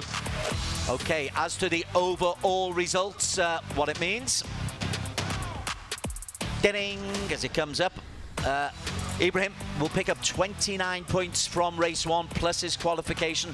Reyes, that's a really good haul. 23 points for both him and Tasby. Tasby is always so quietly effective. Absolutely, he's just a bit incognito, but when the results are there, it's there for all to see how he is such a cool and calm operator. We'll love to see him do more the same in race 2. Okay, Dafa Ardianza, good performance from him as well. 7 points from the race plus 2 from qualification, and plenty to look forward to in race 2. Thanks as always, Des and Ammo. And how much does Mohamed Ibrahim need that? Heading into today's round, he was sitting in 4th for the championship standing. So this is going to put him in a much stronger position. Remember, after this, there's only 2 rounds left. And there's very few drivers, Alex, I'll admit, when I've watched all the races, they can hold on to P1 from effectively start to finish. But Mohamed Ibrahim, he just has that ability on his day with a little bit of luck as well. Yeah, I mean, the dirty air definitely helped him. That start was where he made it, got into the first position. But still, you know, his pace was so good. Even, you know, he really was super consistent, made no mistakes, hit his marks every time, and that's why he won the race. And it's nice to see him rewarded with that, because he's had a bit of bad luck this season. You know, he should have won. He's been on pole before. Should have won, I think, 2 races this season, but, you know, got involved in some incidents and stuff, perhaps a bit too aggressive, but finally gets his first win of the season, and I think that's going to put him to 3rd position in the championship now. And now we've got the reverse grid race. Let's see what he can do from here. Yeah, it's not too far away. Really quickly, Amma, I'm going to ask you, because you were talking up Williams, the Heritage, Silverstone and all of that. What do you reckon now that Jack Keithley's going to be P1 here? Yeah, he'll try to pull off something what Clay Regazzoni did back in 1979 to earn this iteration of Williams, their first ever Grand Prix win, and how emotional that day was. And Keithley will love to emulate that as well. And right up at the front, we know when we saw in round 1 in Sepang how he qualified near to the front and just stayed there in first to get fastest lap as well. He will try to do the same thing here to really kickstart his championship fight. How do you store all this information, Ammo? You're a remarkable statistician. Is it just something that sticks in the memory? Because you weren't around watching the race in those days, were you? No, I might have been some particle floating around watching the races, but nah, it's just, you know, a love of motorsports history and all. It's just something to have Williams and Silverstone at this point in time, right? In virtual racing, it's quite nice to see. So just to play up to that bit of history and heritage is what we love to talk about. Okay, let's have a look at somebody who's been really spectacular. P3 qualified fastest, is giving us a little bit of fun on the track at the moment. Russell Reyes, the fast Filipino. He is really turning on a fabulous season. Absolutely. What a way for a rookie to just come in and really storm now. He is just a few tenths away from a win, but you know, make no mistake, he'll try to aim for this one here in race 2. Okay, I believe we're pretty close to actually getting onto race number 2. Which is a 30-minute reverse grid race, and that means tactics come into play. Definitely one pit stop, dependent upon tyre wear, dependent on fuel. Yeah. It could be 2. And absolutely, remember what happened in Donington, where Josh, despite having the optimal amount of fuel that he had in the tank, still ran out. Because probably the way that he applied the throttle through the corners, he might have blipped a bit too much. It was draining the fuel. So Kalen, he and him were on the same, but fuel's going to be a bit of a factor here. Okay, importantly, Jack Keithley from Williams will be on pole position. Finished P10, started in P22, P21, sorry, got himself up to P10. That could be significant because he's had a dodgy couple of weeks. Donington didn't go well for him. Silverstone suspended, P10. He needs a 25-pointer here. Yeah, absolutely. It's just a kick up the rear end that he needs to really kickstart his title charge coming into the final 2 rounds of the season. Okay, race number 2 is just a few seconds away.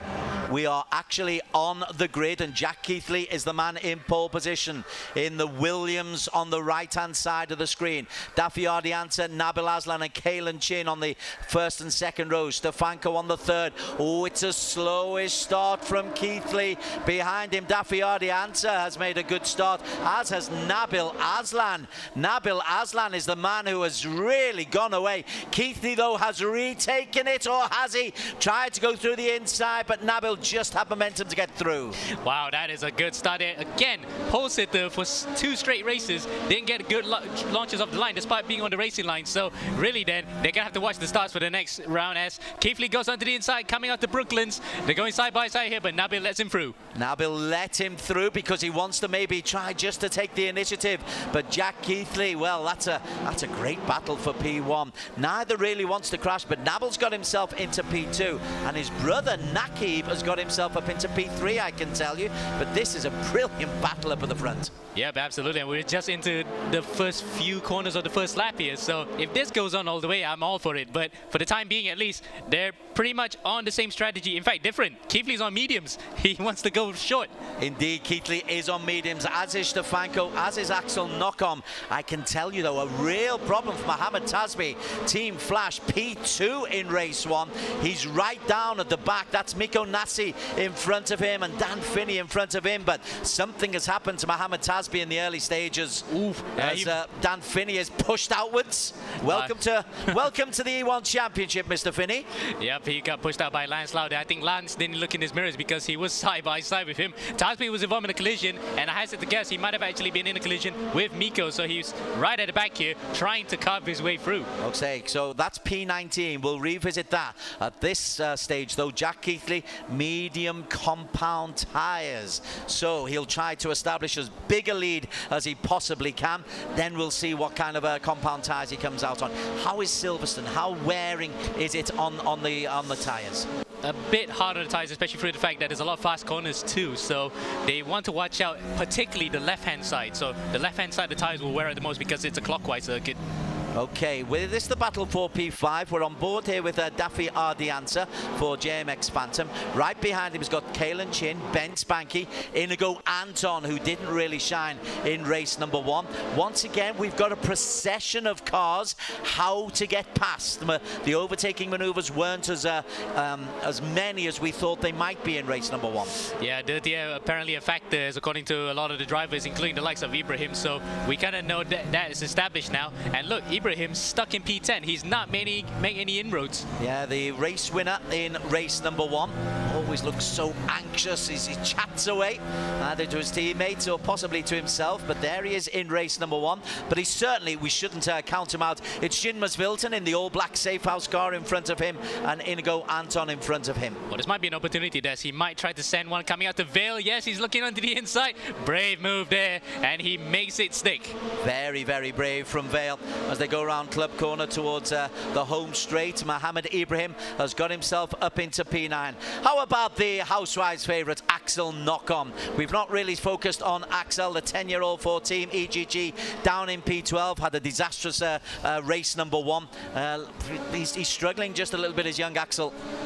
Yeah, but it looks good in race 2 here. He made a lot of ground in that first lap, as we now need to focus on what's happening between the two brothers. No, in fact, it's under attack from Stefanko. Yeah, Martin Stefanko of Williams. Williams in 1 and 4 at the moment. Stefanko trying to get around the outside of Naqib Aslam. Stefanko on medium compounds as well, so he will have the advantage, certainly in the early number of laps. Lap 3 we're on at the moment, so those tyres will have the advantage of speed. He just needs to get the opportunity to get past Naqib Aslam. Well, I'll tell you what, he might just try to fancy his luck coming onto the hangar straight. Not through Mackers and Beckers. You do not want to overtake through here. Going side by side here is almost death. So he holds on to that one. But Nabil is struggling as well in front, so he's giving an opportunity for Naqib himself to get up to the back of him. Okay, so Nabil is in P2 and Naqib goes around the outside of Nabil. Is he able to make it stick? Yes, Naqib overtakes his brother, and then Stefanko goes through on the inside as well. Is Nabil able to hold on? No, Stefanko does really well, but that's cheeky from Naqib Aslam, and poor old Nabil is left looking, well, 2 cars in front of him that were behind him. He was left out to dry there, Des. He absolutely was left out to dry because he had no DRS, and the fact that he couldn't defend compared to what Ibrahim did in race 1 says something about the way that, okay, it's a fixed setup, but maybe the way that he placed his car coming up to that hangar straight. The exit wasn't as good as he expected. Now he's got DRS here. Will he try to retaliate? We'll go on to that in just a moment. We just need to visit Jack Keithley, who has established a 3.5 second lead. Very early stages. We're just beyond 5 minutes. He'll make these tyres last until halfway, perhaps? Yep, and he does. He can go into another set of mediums, but you have to remember times 3 tyre wear. If it falls off the cliff so badly, he might just consider going into hards for the second stint. I can tell you, Stefanko is under pressure.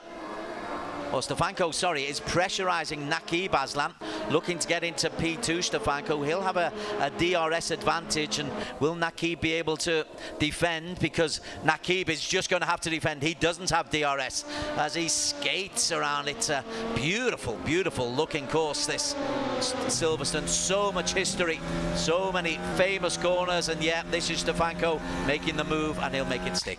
And as an easy move, he doesn't have to do it as hard as he did compared to race 1 when he went around the outside of Kalen that time. So he didn't need 5 or 6 laps to get past Kalen, he just needed 2. So Williams 1, Williams 2. Keithley 2.5 seconds of Stefanko. Sem 9, 3 and 4. Daffy Ardienza is there. Let's have a look at the battle between Ben Spanky, who's on the tail of Kalen Chin, and Inigo Anton just behind them, who's under pressure from Mohamed Ibrahim. So this is the battle for P6. We're on board with Banky.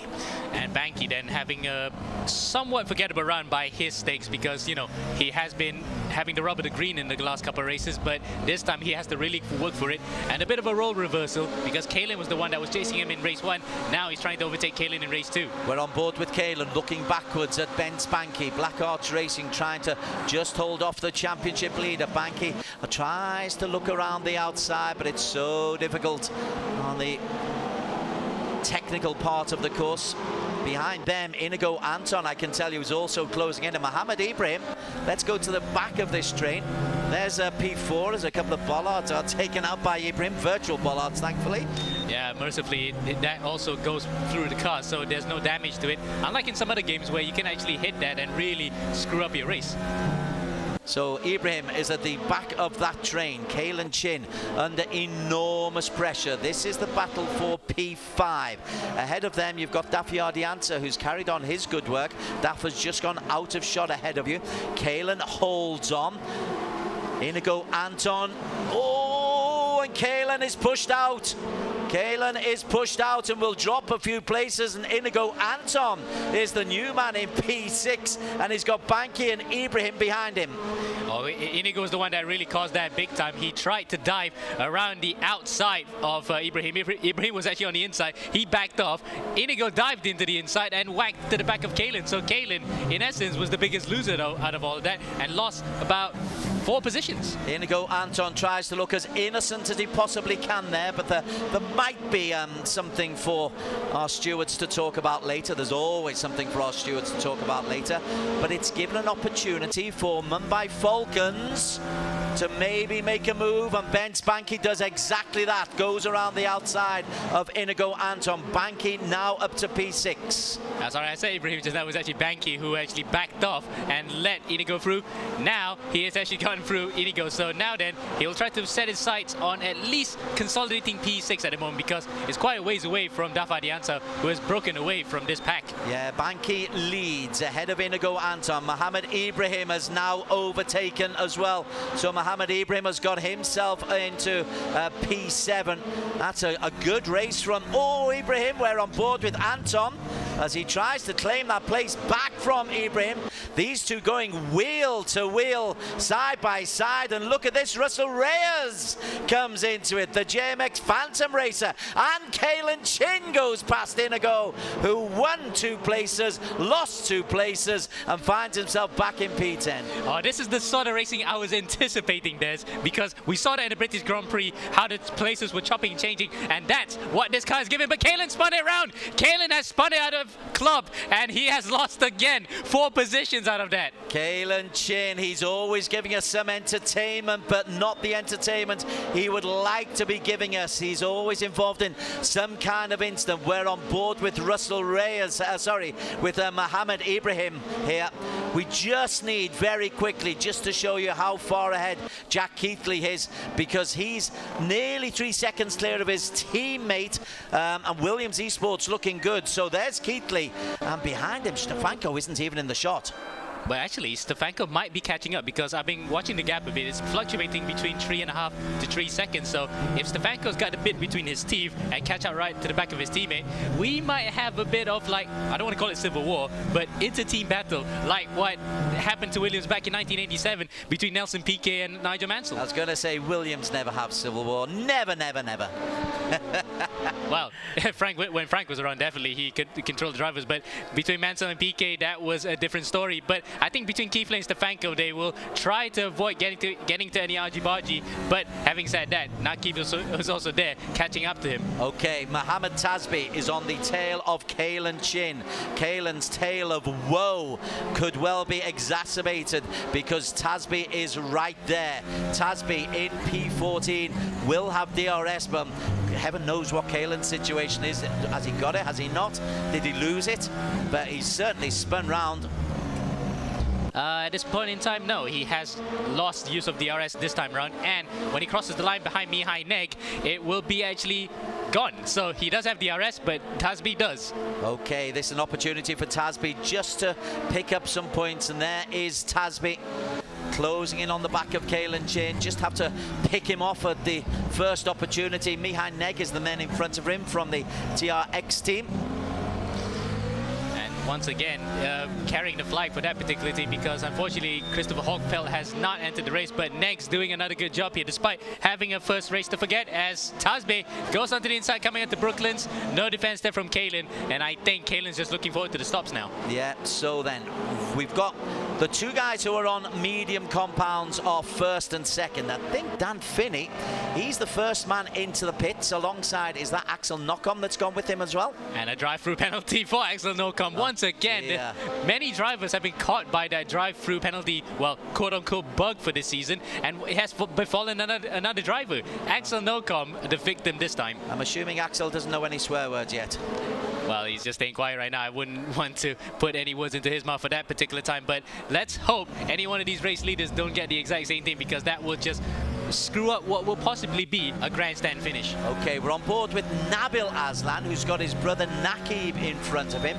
This is the battle for P3 at the moment. Ahead of them, you've got Martin Stefanko. So these are about 3 seconds adrift of the race leader, Jack Keithley. I'm looking at the clock at the very top, which has 17 minutes to go. Another couple of laps, perhaps, certainly 1, maybe 2 before we have tyre changes for Keithley and Stefanko. Yep, so long as it's at the halfway point, past 15 minutes, that will be the time that Keithley and Stefanko will go in. And both of them, I would say, will go onto the onto the medium tires again, because look at that, the medium tires have held out quite well at this point. They certainly have. Stefanko, though, hasn't been able to really make the most of it. Nakib and Nabil are able to stay within touching distance, as we see Jack Keithley go through a long way ahead, 3 seconds plus. In fact, Keithley is, you're quite right, Stefanko is lapping faster than Keithley by half a second on the last lap. Oh, and he nearly goes sideways. A little bit of go-karting there from Martin Stefanko, enjoying the Silverstone circuit. Indeed, and the car is just looking so planted, isn't it? The Venturi tunnels underneath that produces the ground effect was enough to keep him there. You can almost pin the throttle, not too much, but just a bit to keep the car pointing in the right direction to generate the downforce. And look at that, he's managed to build up a bit of a gap there coming through Stowe. Sem 9, the 2 racers behind him. That's really tight. Let's go a little bit further down. What race have we got? Tasby is making progress. Tasby is currently in P11. And he's overtaken Neg. He's overtaken Mihai Neg. And there is Neg in the lime green. Easy to see for the French-based team. And Neg has overtaken Kalen Chim. Ahead of them, you've got Inigo Anton. How about Russell Reyes, who was the pole sitter? Sorry to the director for chopping and changing, but Russell Reyes, JMX Phantom, a podium in race number 1, P8 here. How will he feel about that? I think he will be a bit disappointed that he did not make any positions up at the start. I think he might have had another somewhat mediocre start to the race. So again, look, he's quite well a ways behind Ibrahim. So at the moment, at least, he's waiting for the stops as well to see if a new set of tires might change his fortunes. All right, let's look at Jack Keithley. Let's see if and when he is going to make his pit stop. Those tires there, they look to be wearing really well. Well, unfortunately, we don't have that modeling where we can see graining on the tires. If we did, we can actually at least tell when he's going to try to pit, because at the moment, at least, he might just try either the end of this lap or the end of the next lap, because we're well past the halfway point now. But his lap times are still pretty good. They're within half a second of each other. His best lap is a 2:32.6. His last lap was a 2:33.2 as Jack Keithley goes into the pits. And Martin Stefanko goes, I think, into the pits as well, which means the man out in the lead will become Nakib Aslam. And how often have we said that in the past, with Nakib up in front and his brother as a rear gunner in second place. So for the time being, at least, it's working out swimmingly for both of them. But when push comes to shove and it comes to the crunch, you might say that Nabil will try to go for broke and try to take a race win away from his brother. So the next question is, what is the race strategy? Let's go to the guys in the pits. Jack Keithley is in the pit. It's a long pit stop. Oh, yeah. I'm waiting to see. He's coming out on medium compounds again. So, will anybody be brave enough, a Nakib or a Nabil or a Daffer or a Ben Spanky, to actually last as long as they can and then come out on softs? That will be a hard sell, isn't it? I would say that they would probably just go for mediums to be on the safe side, because if they went onto the softs, that will actually be quite hard to keep alive, especially the fact that it could fall off the cliff very quickly. I know there's money at stake, but surely at some stage you've got to gamble. A Nakib or a Nabil, they've got to take a gamble because they need to get some race wins to haul themselves back up to the top of the standings. Yeah, but they wouldn't want to roll the dice and get snake eyes. That will be the worst thing they could ever come up with. So if they get caught short, where they go in for a strategy that doesn't work out at all, that will actually just blow up right in their faces. So at this point in time, I would just say medium tires may be the way to go for both of them, because right now it's looking quite well here as Nakib, and I would say Nabil also will come into the pits at the same time. So Nakib has gone into the pits. Where is Nabil? Nabil has followed him. How about Daffy Ardianta? Daffy has stayed out. So Daffy, or Ben Spanky has certainly stayed out, or is Daffy? Yeah, Daffy is going to be the man in the lead. But crucially then, he will have much fresher tires. 2 laps worth of fresher tires. 3, if he continues on for another lap. We'll keep an eye on when Banky comes into the pits. But where is Jack Keithley in relation to Nakib and Nabil when they come out of the pits? That will be important. If they actually manage to jump him by overcutting, that will be a great strategy call by the Sam 9 team. Well, here is Jack Keithley now. 8 seconds down he was. Let's just follow. Okay. As he comes around this next corner, this will... Oh, Nakib, a drive-through penalty. Speeding in the pit lane, Nakib. And Keithley comes out ahead of him. Or right behind him. Not behind Nakib, but ahead of Nabil. But Nakib has got a drive through. Oh, this is deja vu from Aragon, isn't it? Where we were robbed of a grandstand finish. And look, the strategy, the overcut, played so well into the SM9 boys' hands. It's all up to Nabil now to try to take his first win of the season. Looking bottom left, Nakib Aslan, I think he knows he's gone a very, very pale colour, has Nakib, because another drive-through penalty. Maybe it's a bug on the game, but the drivers have been warned about it. So we're now on board with Nabil, and he's right on the tail end of Jack Keithley and is splitting the two Williams. And remember, they got a lap fresher tyres compared to Keithley right now, so they can actually just conserve a bit. They don't want to push it too hard early doors. In fact, he's medium tyres as well. So it's like for like change. Daffy Ardianta goes into the pits. Mohamed Ibrahim goes into the pits. Jin Masvilton is the man out on the track with the race lead. And that's the first time we said that this season, as Masvilton then comes out of the first corner of Abbey here. This is the real story right now. When is Nakib going to come in? Because if he will try to do a bit of a team tactic, maybe try to hold up Keithley to benefit Nabil behind, that will be a great team play. So Nabil Aslan closing on the tail end of Nakib. It says 7th, but as you say, this is really effectively the race lead. Nabil in P2. Nabil in the orange and black of SEM9. Now Jim Masvilton has stayed up there. I'm wondering if a Masvilton or a Tasby or an Inigo Anton, who's in P3 at the moment, if anyone's brave enough to keep on out there. I know you're saying no. I'd love somebody to take that gamble just to see the wheels come off, literally and metaphorically. Yeah, otherwise it would be like Lewis Hamilton 2020, where one of his tires blew and still managed to win the race. But it will not work up that time around because the delta is just that short. In fact, between Anton and Nakib, who's the first of the guys who have pitted, it's only about 12 seconds, so it's not enough. But none of these guys have pitted. None of the front four have pitted. And we're at less than 10 minutes to go. Surely it becomes a possibility. Well, a possibility that if you bolt on a side that soft says, Masvilton now comes in. It would not work though, because 10 minutes, the tires would just wear out that quickly. It is a good ploy to get fastest lap, of course, but it's not enough because the delta is just that short between themselves and the guys who have stopped. All four who were on hard compounds have now come in. That means that Nakib Aslam is the race leader out on the circuit, in theory, but he has a drive-through penalty that he must serve, and that will be like a kick in the guts for Nakib Aslam. Yeah, just when you thought that, yes, things are looking up for Nakib, from his perspective, but now he had the strategy nailed in. It's just that niggling bug that the game has was the one that caught him out. They had the strategy nailed, but now he's going to have to sprint ahead whatever he could to salvage some points here. I tell you the other story here. Martin Stefenko was in P2. He's now down in P5 because Daffy Ardianta, JMX Phantom, he's got himself ahead of Martin Stefenko by a good second as he looks backwards. There is Stefenko. And apparently the overcut is quite effective here, Des, because the undercut that the Williams boys tried, they were the first to pit, did not work out. So apparently the overcut is much more powerful despite the high tire degradation. So really then, it has worked out for the SEM9 boys, as we can see Nabil chasing after Jack Keithley. For Dafa as well, it's worked out a treat to stay ahead of Stefenko. Much to my chagrin, nobody has taken the soft compound option. Nabil Aslam is chasing Jack Keithley.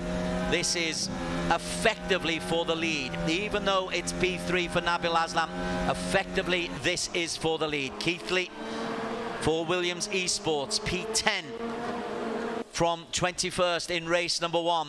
Effective P1 here in race number 2. I say effective race 1 because Nakib Aslan is now taking his drive-through penalty, and this will be torture. Absolutely, it's going to be a long trundle into the pit lane. In fact, it's at least 25 seconds worth in the pit lane, so he's going to come out somewhere outside of that top 10, but he'd rather not have that at the moment, at this point in time. He's just wishing he could have avoided that. Mohamed Ibrahim goes past Nakib. Russell Reyes goes past Nakib. Bence Banky goes past Nakib. Where's Kalen in relation to this? Kalen's through, and Tasbe as well. I think, nope, he just manages to stay in that top 10. So he stayed out long enough to increase the delta between himself and the guys outside of that top 10. So he manages to stay in there, but what could have been for him? For P1 to P9, it's just a case of rescue what you can, Nakib. Now I'm afraid you're no longer the story. This is the story. Jack Keithley, it's brutal. Brutal. Yeah, that's kind of like the nature of the sport, isn't it? Sometimes you make it luck, sometimes the luck can be taken away from you. And for Nakib, it was the latter. But all eyes are now on his brother, whether or not he could break that duck and get his first ever win in E1 Championship. So Jack Keithley, Nabil is 0.4 of a second behind. He is within striking distance. He has got slightly fresher tyres, but the lap times at the moment, the both are lapping their best laps are 1:32.5-ish. Jack has just done a 1:32.6, so he's close to his fastest laps at the moment. Indeed, and the fact that that wiggling by Keithley was a bit sus, I would say, but you know, that's basically proper defending. If Nabil was any closer and he starts moving like that, then that would be looked at the stewards. But for the time being, he's just trying to break that toe, and for that one, it didn't work out because Nabil's still within that DRS range and he could still take him at any point. But right now, that factor is he's got one lap fresher tyres compared to Keithley. And does he actually just bide his time? Make sure he stays close, and maybe with 2 laps to go, then utilises the DRS. That's the opportunity for Nabil Aslam. Indeed, Nabil will try to use the DRS in that final few laps and take advantage of the fact that he has fresher tyres compared to Keithley to actually strike. So he's biding his time right now. He doesn't want to use it too early, otherwise he has no usable grip left for that attack. Russell Reyes is the man in P6 at the moment. I can tell you that Mohamed Tasbi is right on the tail of Kalen Chin and Nakib Aslam. Oh, that's a ding-dong battle here, going through Luffield the long way around. He tried to switch back, but nope, no way through. Kalen now is the cork in the bottle here in a class of 6 cars battling for P8. Back to the front. Nabil is really trying hard to get on the tail end of Jack Keithley. Goes wide. Is he able to hold it on? Keithley and Nabil, they are wheel to wheel. Nabil has the drive through. That's an astonishing overtake with 4 minutes to go. 4 minutes of serious pressure, and I can tell you there's applause from Amo, there's applause from Alex, because that is a gutsy overtake. Wow, I didn't expect him to go the long way around, literally almost onto the outside of the AstroTurf there, but he made the mistake. Now it's his turn to defend. And at defend, he's got to go. 3 laps we reckon to go. The battle for P3. And Dafa Arianza, out of nowhere, right behind both of them, is actually closing up as well. So it's a grandstand finish of 3 cars potentially going to take a win here. Both drivers in first and third are going to take their first ever if it happens, while Keithley will try to go and win his 3rd ever race in the E1 Championship. Wow, this is dynamite. This is awesome. This is Silverstone at his best. 1, 2 and 3 is Nabil Aslan, Jack Keithley and Dafa Ardiansa. Dafa right at the very back there. We'll go back to Nabil. There is Nabil's lead. His lead is, well, it's infinitesimal. It's 0.2 of a second. So much can happen here. DRS must come into play at some stage. Absolutely. In fact, he's going to come to play now onto the hanger straight. But Keithley had a poor exit coming out of Beckett's here, and that will not be enough for him to actually get up to the back of Nabil, while Ardiansa is watching briefly. Look at that.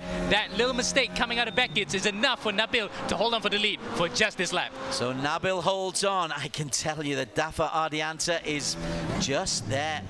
That's the battle. We're seeing Keithley and Nabil Aslan. They're 1 and 2. We're on board with Dafa Ardiansa. Oh, Dafa! Oh, spins out and spins out of an almost certain podium.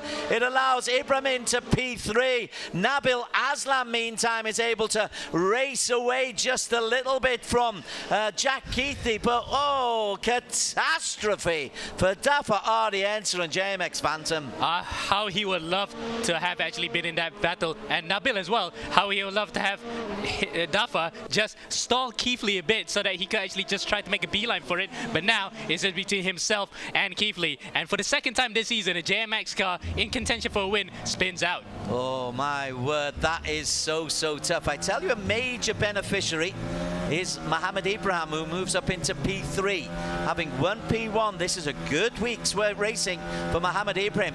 Second in qualifying, race 1 win, currently race 3. Yes, indeed. And the fact that, for example, for Keithley, right, that this is actually just the sort of recovery that he would have wanted. In the likes of Banky struggling this round, this is good points for him. But how he would love to take a victory here after starting on pole. Nabil, though, putting up a staunch defensive race right now, and he only has about at least 2 laps to go here to hold on for the win. Okay, Keithley is getting close, and Keithley, you suspect, will be making a move pretty soon. Silverstone is a difficult place to defend, but that one's an easy one. One more lap to go. Yeah, sorry, there's one more lap to go here for Nabil to hold on. And what a sweet, emotional win it will be for the young Malaysian here to take it. But he is looking very focused. Bottom right of your screen, Nabil Aslan of Malaysia for the SEM 9 team. He is the man who has the lead. Jack Keithley is looking for a victory, though, is looking for Williams to make the most of home advantage in virtual inverted commas. Keithley in P2, Nabil Aslan in P1. Ibrahim is probably too far away to have any kind of influence on this race at the moment. Yeah, Ibrahim, 2.2 seconds. It's too little, too late for him to make any difference and inroads to the guys in front. But Nabil, though, will not mind one bit about Ibrahim's charge. He wants to hold on to this win, and he has had before. Remember, in round 1, the second race, where Stefanko knocked him out from the race win, he again has a Williams eSport car right behind him. It will be so painful if he loses the win now, but look, he's gonna have one straight left to go, and that's it. That's all he needs to do right now to just defend from Keithley here in this final lap. He has got to defend. That's what he's got to do. He's taking a few risks there. He's taking a shortcut if he can. His lead is just over half a second. So this is where the fresher tyres might come into play. He stayed out 2 laps longer, and that could be significant for Nabil Aslam. And it has proven significant. Look, he's managed to hold on that last attack from Keithley. He's on his way now, Des. Nabil Aslan just has to negotiate the final corner, and Nabil, he's grinning from ear to ear. Woo, he says, woo, he say, and Nabil Aslan takes it from Jack Keithley. Mohamed Ibrahim not far behind in P3 ahead of Stefanko. Great week for Russell Reyes. Ben's Banky championship leader could be under threat. Dafa Ardianta and Nakib finishes in P8, but his brother Nabil Aslam is the man who is the freshest, and he has got the biggest smile of all today, and that's a terrific performance from young Nabil and SEM 9, and it was the pit stop strategy. It worked out a treat. The overcut of dreams, we can safely say, for Nabil. We're going to have an interview with him very shortly, but before that, we had to mention Tasbi and Nakib had punctures on the very final corner, which allowed Inigo to go through, so that was an amazing finish as well, how Inigo just outfoxed both of them. But for Nabil, take nothing away from him, it is a brilliant victory, and that just makes the championship all the more sweeter to watch, isn't it, Des? Fabulous stuff. Really good work from Nabil Aslam. We're awaiting the final confirmation. As you say, punctures for, it was Tasbi and Nakib, so they dropped down a couple of places. They did get over the line. They did manage to squelch their way over the line, but no problems for Nabil. Look at him. We'll talk to him in just a few moments, but we're still waiting final confirmation of the result. I can tell you down at the other end, Miko Nasi did finish the race, as did Mohamed Zikri and Shazliza. Ibrahim gets the fastest lap and P3, but the result, Nabil Aslam for SEM 9 ahead of Jack Keithley for Williams Esports. Ibrahim, a great week for him, fastest lap as well. Stefanko and Reyes completing the top 5. Banky, Dafa Ardianta, great performance from him. Inigo Anton getting ahead of Nakib and Tasbi, and that's your top 10. Fabulous racing. Fabulous, brilliant racing. Thanks there to Des and Amo on commentary duty. That overtake, final few minutes, that's going to define today's race day for me, Alex. Absolutely. I mean, that's a great move around the outside at Stowe. And it wasn't easy, I think, because they were perfectly alongside. Keithley raced him hard, gave him just enough room, and Nabil hanged on for the win. We will talk to the guys who finished first and second in race 2. But I think we need to talk to Mohamed Ibrahim first, because Ibrahim is the overall winner from today. First in race 1, third in race 3. This is great for his championship. Ibrahim, congratulations there. First and third. This is your highest scoring round of the season so far. Talk us through your race 2. Yeah, it's a good round. You know, I'm really thankful to God, and alhamdulillah, this round went extremely good. You know, and I'm so happy, you know, to do well for Mumbai Falcons. You know, because without Mumbai Falcons, I wouldn't be in the championship. You know, so I'm just really happy to finally give them the result they deserve. Yeah, because, I mean, heading into this, you were 4th in the championship. This is going to be very, very healthy for you as we head into the final 2 rounds. Your teammate, Ben Spanky, he was top of the championship standings. I haven't seen the updated one, but felt like you were carrying Mumbai Falcons today. Yeah, I mean, I was really happy with the race pace today, you know, because this sim is so different to what I'm used to, you know, from real life and from and the other platforms I've driven on. It's really difficult to adapt, so it's a new thing. So this is the first time I've actually been comfortable in the race. I just need to know, because it's getting pretty tight at the top of the championship standings. Are you prepared to go head-to-head with Ben Spanky? I mean, in the next round of you two, P1 and P2, how competitive are you going to be? No, the most important thing right now is for us to do well. You know, it's okay if he wins the championship or if I win. It doesn't matter. You know, as long as Mumbai Falcon wins the championship overall, that's the most important thing. Oh, yeah, to hear the team spirit. Absolutely. Well done. Congratulations. Yeah. Thank you so much, guys. Yeah, I just want to thank Mumbai Falcons again. You know, without them, I wouldn't be here. Yeah, absolutely. Mumbai Falcons, obviously a real-life race team, and a team that is actually the reigning Formula Regional Asia champions, actually. So it's great to see them doing well in the sim world as well. You know, and Ibrahim, what a talent! Great result from him.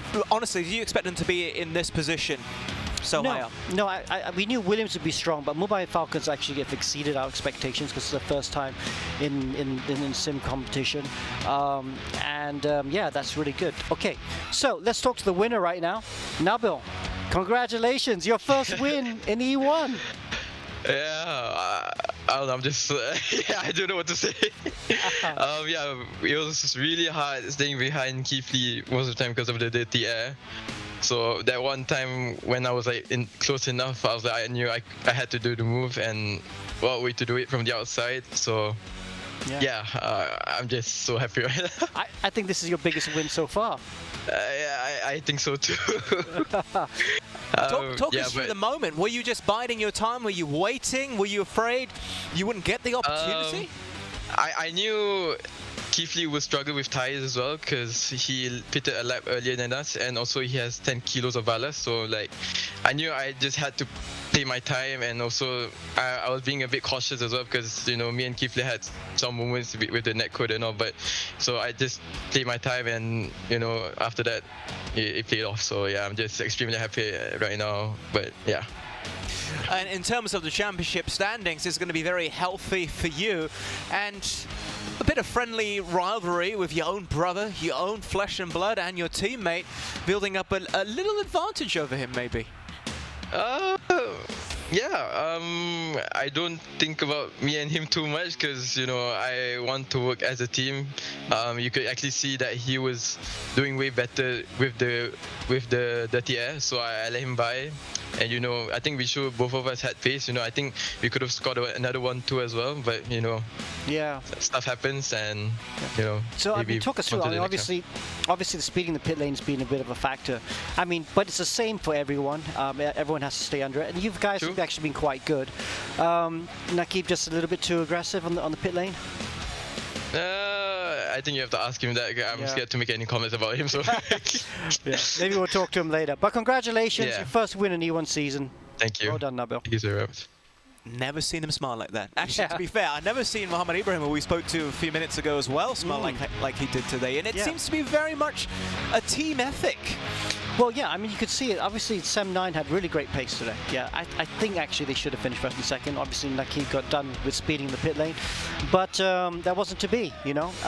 And we should actually talk to the guy who finished second. Yes. Jack, are you there? Great result, I think. You talk us through your race, P2.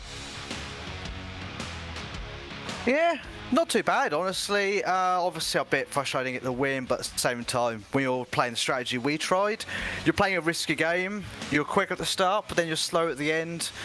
And I think Yeah. I don't know. I have to go back to the drawing board and see what else we're going to straight out of this car, because I feel like me and Martin, we're not getting as much out of it as we could, but there's something we don't know about.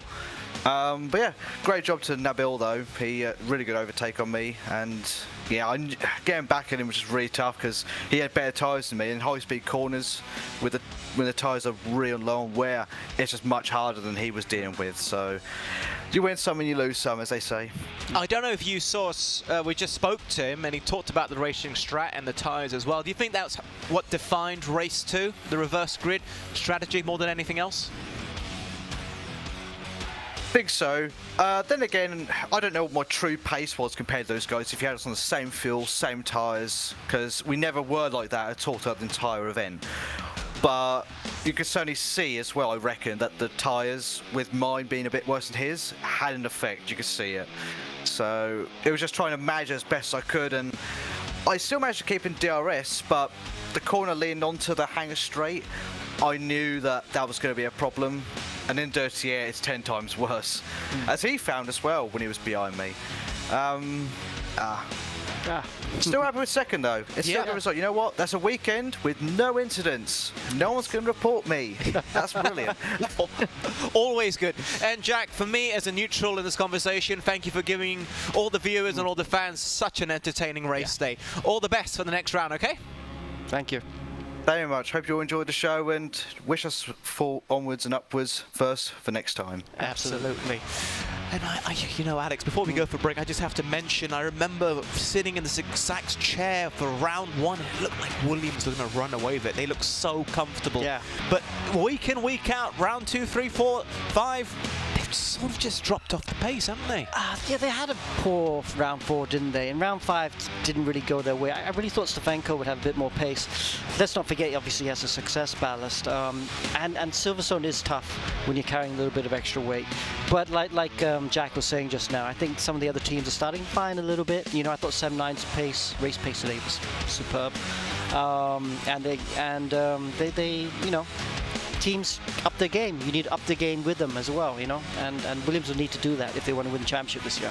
And it's nicely poised for the final 2 rounds. Hey, tell you what, where's the next race going to be? We actually don't know. Quick break. When we return, we'll do the ballot. Stay tuned.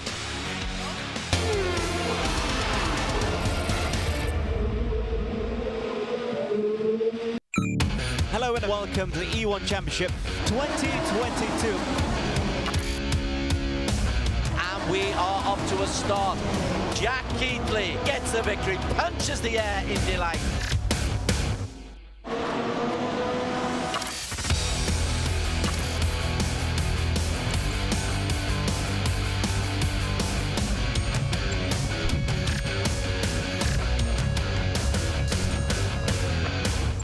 Support on our Facebook pages. Let's go on board with Axel. Sorry, fella, went on board exactly the wrong time. And he took out Nabil as well for good measure, so that is actually a rather weird way to have a crash. Oh, look at that. Going to the inside goes Reyes. Reyes jumps off White.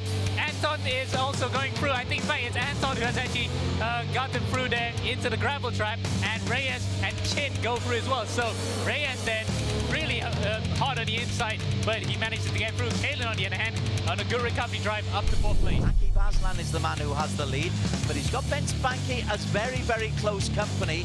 And although he got off to a dream start, he's not been able to pull away too far ahead. Very tactical indeed, but it looks as though Nakib may want to actually take his elbows out here. Banky on the inside, they're going side by side through the corkscrew, and Nakib somehow manages to hang around the outside to hold on to the lead just for the time being. Kaylin's pitted as well. Actually, Kaylin now has a drive-through penalty. Oh, that hurts. Oh, that hurts. Oh, that was disastrous for him. He was also in the pit lane at the same time with Banky, and that, look at that, the gap's only a second. He had it there. He could have actually taken the lead in the race if he even didn't have that drive-through penalty. Confirmation there from the stewards in the gate. The drive-through is going to be so painful for Kalen. He's going to tumble through the order after this, Des. Bottom left of your screen is Kalen Chin. He knows the news. He knows the... How can you make such a mistake? Bence is not impressed with Kalen Chin just there. Oh, in fact, it's even worse for Kalen. He's done an Austin Powers. He's actually stuck it right there in the pit lane. No, that is so disastrous for the young Aussie Singaporean. You can feel that frustration, and there you go. The picture says 1,000 words at this time, Des. Oh, ouch. Oh, ouch. That was not much fun for Kalen Chin.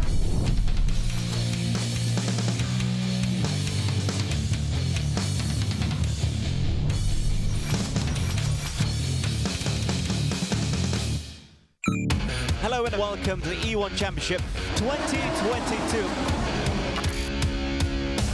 And we are off to a start. Jack Keatley gets the victory, punches the air in delight.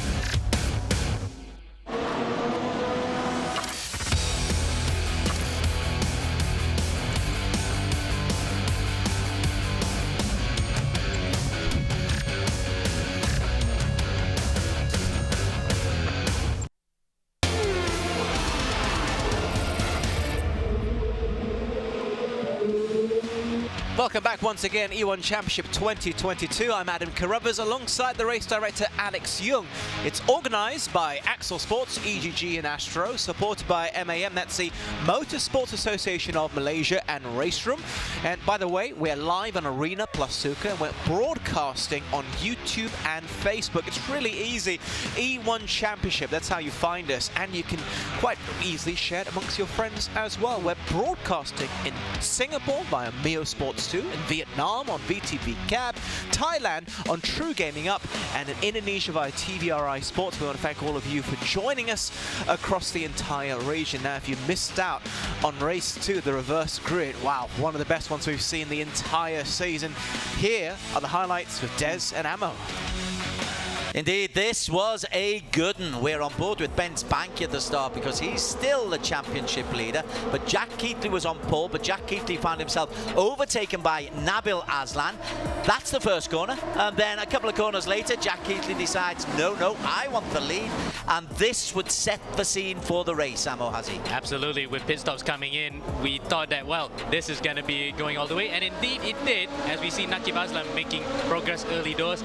He would, however, fall victim to, unfortunately, drive-through penalty, which set him quite back. And here was the kind of turning point in the race, isn't it? Nabil hung back a bit. Yeah, Nabil hung back just a little bit. Martin Stefanko made his way forward, but Nabil was at the tail of this three-man battle for P2. But we were looking very, very carefully at what was going to happen when it came to the pits. When it came to the pits, Nakib, as you said, he had that drive-through penalty. Nabil was behind Keatley and then performed that sensational overtaking maneuver, and from then on he dominated the race. Keatley just couldn't come back. Absolutely, and he defended quite well here despite not having DRS and use of battery. He just held on, and it was a three-way battle before this spin by Dafa Diansa by taking too much of the curb and too near the throttle, sent him back to 7th in the end. Dafa loses out a podium place for him. Nabil Aslan, though, is able to hold on to take his first victory of the season, and my did he enjoy that. Good result for Jack Keatley in P2. Mohammed Ibrahim even better in P3. So this is how the final result was. Nabil Aslan picking up 25 points, Keatley picking up 20 to rescue a disappointing week. Mohammed Ibrahim fastest lap as well as P3, but he did really well this week. Stefanko and Reyes also in there. Nakib Aslan, one-time potential race winner, down in P9. Yeah, that could have actually been one of the best results of the season for Sem9, but unfortunately, that's how the cookie crumbled. So what that means for the overall results for this round, for round 5, it's a really good round for Mohammed Ibrahim. 47 points for the Mumbai Falcon. Russell Reyes, a really good week for JMX Phantom. 34 for him. Nabil with 33. Keatley rescuing 26 points. What it does, though, it means Mumbai Falcons are really, really in pole position in the championship. Yep, absolutely. And for Nabil, that's a great win for him. Thanks, Des and Ammo. We'll get to the championship standings for team and individuals in just a moment. And if you've been following E1 Championship, you'll know that the vast majority of races so far have been in Europe. Yeah. In fact, we've been in England back-to-back. So we have the Ballot Bowl here, Alex Young. I think you should be doing the honors here. Yeah. And okay, so there are obviously some American tracks. I think we've used up the Asian track, haven't we? And South American tracks as well. South American, one okay. there as well. So let's see which one we get now. Oh, So let's have a look. Ooh, yes, South American track, Interlagos. Interlagos now. Tell me what we can expect from this. Well, it's a short track. It's new on Race Room, so actually we're really keen to go here because we always like going to new tracks on Race Room. And this will be interesting to see. Counterclockwise, long front straight, so should have plenty of overtaking as well, especially because there's slow corners onto that back straight, so the dirty air won't be so bad. So we could see some DRS drains, we could see lots of overtaking here. That's going to be a lot of fun. At the corner of my eye, I actually saw Ammo cheering away, so I'm sure he's all geared up for that, but it's a long way in the future. Let's have a recap of the standings, the championship standings, with Des and Ammo once again.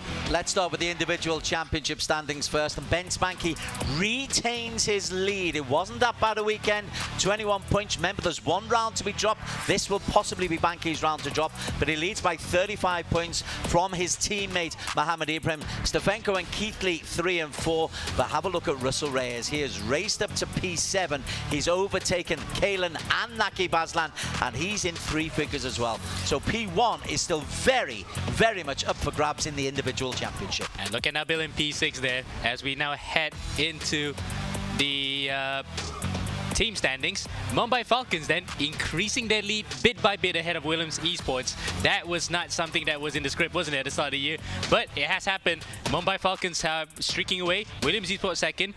Third, Sam 9, with Nabil carrying the bulk of the team's points this one. This is looking good for them to actually consolidate that after this round. Thanks, guys. Really briefly, heading into this round, Mohamed Ibrahim was in 4th for the individual standings. He's now climbed up. Huge weekend for him, and one he badly needed. I said that a few times today, and I really mean it. Now that it's all done, we can see the impact it's had. Absolutely, because he's been threatening to do this result all season. He's been quick all season, just sometimes a bit too aggressive sometimes a bit unlucky, you know, hadn't won a race.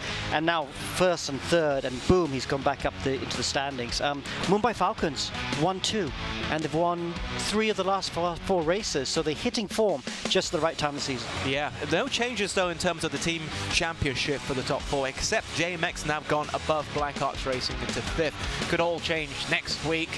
We really hope that you can join us. Before we sign off though, officially, big thanks to Des and Ammo, the commentary duo, keeping us thoroughly entertained and informed during the course of the race. Huge thanks to Alex Young, the race director, and most importantly, thanks to the drivers and of course you, the viewers, the fans, for joining us for E1 Championship 2022. We'll be back in exactly 1 week, and now we know where, Interlagos. Hope you can join us. Till then, till next time.